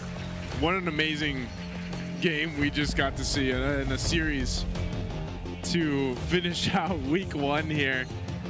I know the fans loved it. I know everybody watching around the world loved it because we were so close, man. We were so close to going to a game 3. I really thought that we had it there, and so many times we've seen that little mini map of Benny Cutie pushing, you know, believing that he can end it there, but it was so well done too. Maybe the Ruby was part of why they stayed in the game. The game utilizing that pole there. So again, great game we had. I can't wait to hear what we have for our winners interview in just a second here, but phenomenal game. And we're gonna be thrown over on the stage with Hans and Odin, and of course, with Team Liquid Philippines. Cavalry, it was all too familiar, getting their first sweep of the season. Your winners, Team Liquid Philippines! Oh my goodness, nakatayo na ang buong Cavalry na nandito ngayon sa MPL Arena. Sanford, talk to us about that final matchup. It was all too familiar. Kakampi nyo si Benny Cutie, and you've been doing that for quite some time before he was your teammate. Ano bang nangyari? Ano bang comms nun during that final clash that made it happen? Actually po kaming 4 di namin nakita. Si Sanji po talaga yung nakapansin, kaya siya rin yung nag-call na tumitipi si Benny. Pauwi na ako yan, sabi niya. Sanji with the call to make that happen. Ang ganda nun nangyari yun. Halos ngayon di pa rin kami makahinga, and I'm sure ganun din ang buong Cavalry. They're all so proud of you. And Sanford, nababanggit mo sa interviews na gusto mong makilala bilang best XP laner ng ating liga. Kailan ba yung time na sa tingin mo ay matatawag mo na yung sarili mong best XP laner? Siguro feel ko po kapag nakapag world champ ulit ako. Like it. You know, meron pa silang mindset eh. In fact, ang hinahabol nila ngayon is the immortal run, the golden road, and I want to know more from the face of MLBB. I think this is the first time na tinawag ka niyan ngayon. Because again, you've been, you know, the young prodigy to the face. Ngayon, you acknowledge na ikaw na ang GOAT because everybody acknowledges that you're the GOAT. Tama ba? Do you think he's the GOAT? Deservingly so, Carl TZ. And this was a statement game. Yan ang sinasabi ng ating mga casters. Towards your road, papunta doon, you know yung mga kailangan yung pagdaanan. How hard would you think it be at ano ang kailangan yung gawin para makumpleto ang taon na ito? Tingin ko po, need pa namin i-improve yung laro namin. Kasi ngayon talaga, feel ko kakabalik lang talaga namin. Kaya medyo shaky pa yung laro namin. Pero tingin ko kaya naman talagang konting batak pa. You know, in that finals rematch from yesterday, it was Onyx Philippines, quite familiar kasi naririnig ko din na gustong-gusto talaga nila na bumawi sa inyo, and they were able to exact on that. Looking forward sa mga susunod nyo magiging laban, what's the mindset that the GOAT has for this season? Yung mindset ko lang po, siguro kami naman pong lahat, parang back to zero kami lahat. Kasi dikit na dikit yung laban Kasi yun, kagaya kanina, parang feel ko di pa namin laro yun That was, you know, the mindset that they definitely have. And Carl TZ, before I let you go, there are a lot of your fans na nagpunta dito para suportahan kayong lahat. Same sa kanilang mga bahay. Anong mensahe mo para sa kanilang lahat? Sa mga supporters namin dyan na pumunta dito, tsaka sa team bahay dyan, patuloy nyo lang kami supportahan, gagalingan pa namin. There we finally have it. Wrapping up their first win, your winners, Team Liquid Philippines! Once again, let's hear it from the Cavalry. Team Liquid, make some noise! Everybody is ecstatic. Everybody is happy with what they saw, getting their first win of the season. And I think mind blown din ang ating mga casters sa desk, kaya ibalik na natin sa ating casters. Thank you so much, Hans, Odin, and of course, congratulations to Team Liquid Philippines. A victory by sweep. Again, I thought we were going to game 3. I think a lot of people did, but hey, it's a sweep for TLPH. I was emotionally prepared to go all the way. That's true. I mean, after seeing just how ahead TNC was, Zyda felt like there was no one there to hold him down. Not until the last moment, not until the last few moments where Sanford was able to catch him finally. But Benny Cutie, those attempts from Benny Cutie, I missed seeing that. It wasn't as successful, but I missed seeing that. Classic Benny. But what I do like and I do enjoy is the fact that the setup of the bait by Sanji paid off, and then TNC pivoted and said, you know what, Benny, just go for the back door, don't join the fight, they're gonna try to kill you. And Liquid still read into that. And because of that, you get a back-to-back MVP performance by the face of the game, the man who completed MLBB, Carl TZ. I'm glad he's starting to accept it, you know? Now he's like, okay, I'll accept the GOAT title. Very deserving, but you know, like you mentioned, Leo, it was a good attempt with the play that Sanji made, and then TNC had a game plan for it too. In a very, I still want to say, like, even without the Ruby, maybe that would have been enough where the minions were hitting it, and then would have been enough time to end it to the game. But still a good response for TLPH. Nothing like that's going to go, you know, under their nose there. Because I even think, like, if Benny Cutie happened to join that fight, would it really have changed the course of things? You know, like, would he have been able to escape them trying, TLPH trying to get him down or anything like that? But nonetheless, it's TLPH that gets that victory. And this was a hard-fought win. This was a challenge for TLPH because TNC, man, they were giving it to TLPH in some of these moments, as we see from the highlights here. And I think even across the board, Zyda had a hell of a game. You can really commend him here on this Lancelot that was picked up first, again, as priority. Even 3-Mar, I think, like, he was doing so much. I mean, he was at top of the damage at one point, too. I think this was the most TNC we've seen from this lineup, or I feel like a lot of people have been expecting to see, like, this level of unstoppable aggression you see from all sides, from all players, be it in the gold lane, be it in the roamer and the EXP laner going in at the same time, and then just Zyda doing Zyda things, those clutch moments where he was able to secure the objective for his team despite every single member of Team Liquid Philippines grouping up together. And this, it was really Sanji who spotted it out first. Like, I'm surprised to see he was able to find it, and that even when he went back first, Team Liquid Philippines were still able to win the fight that they left. So it was a clean win, a complete wipeout.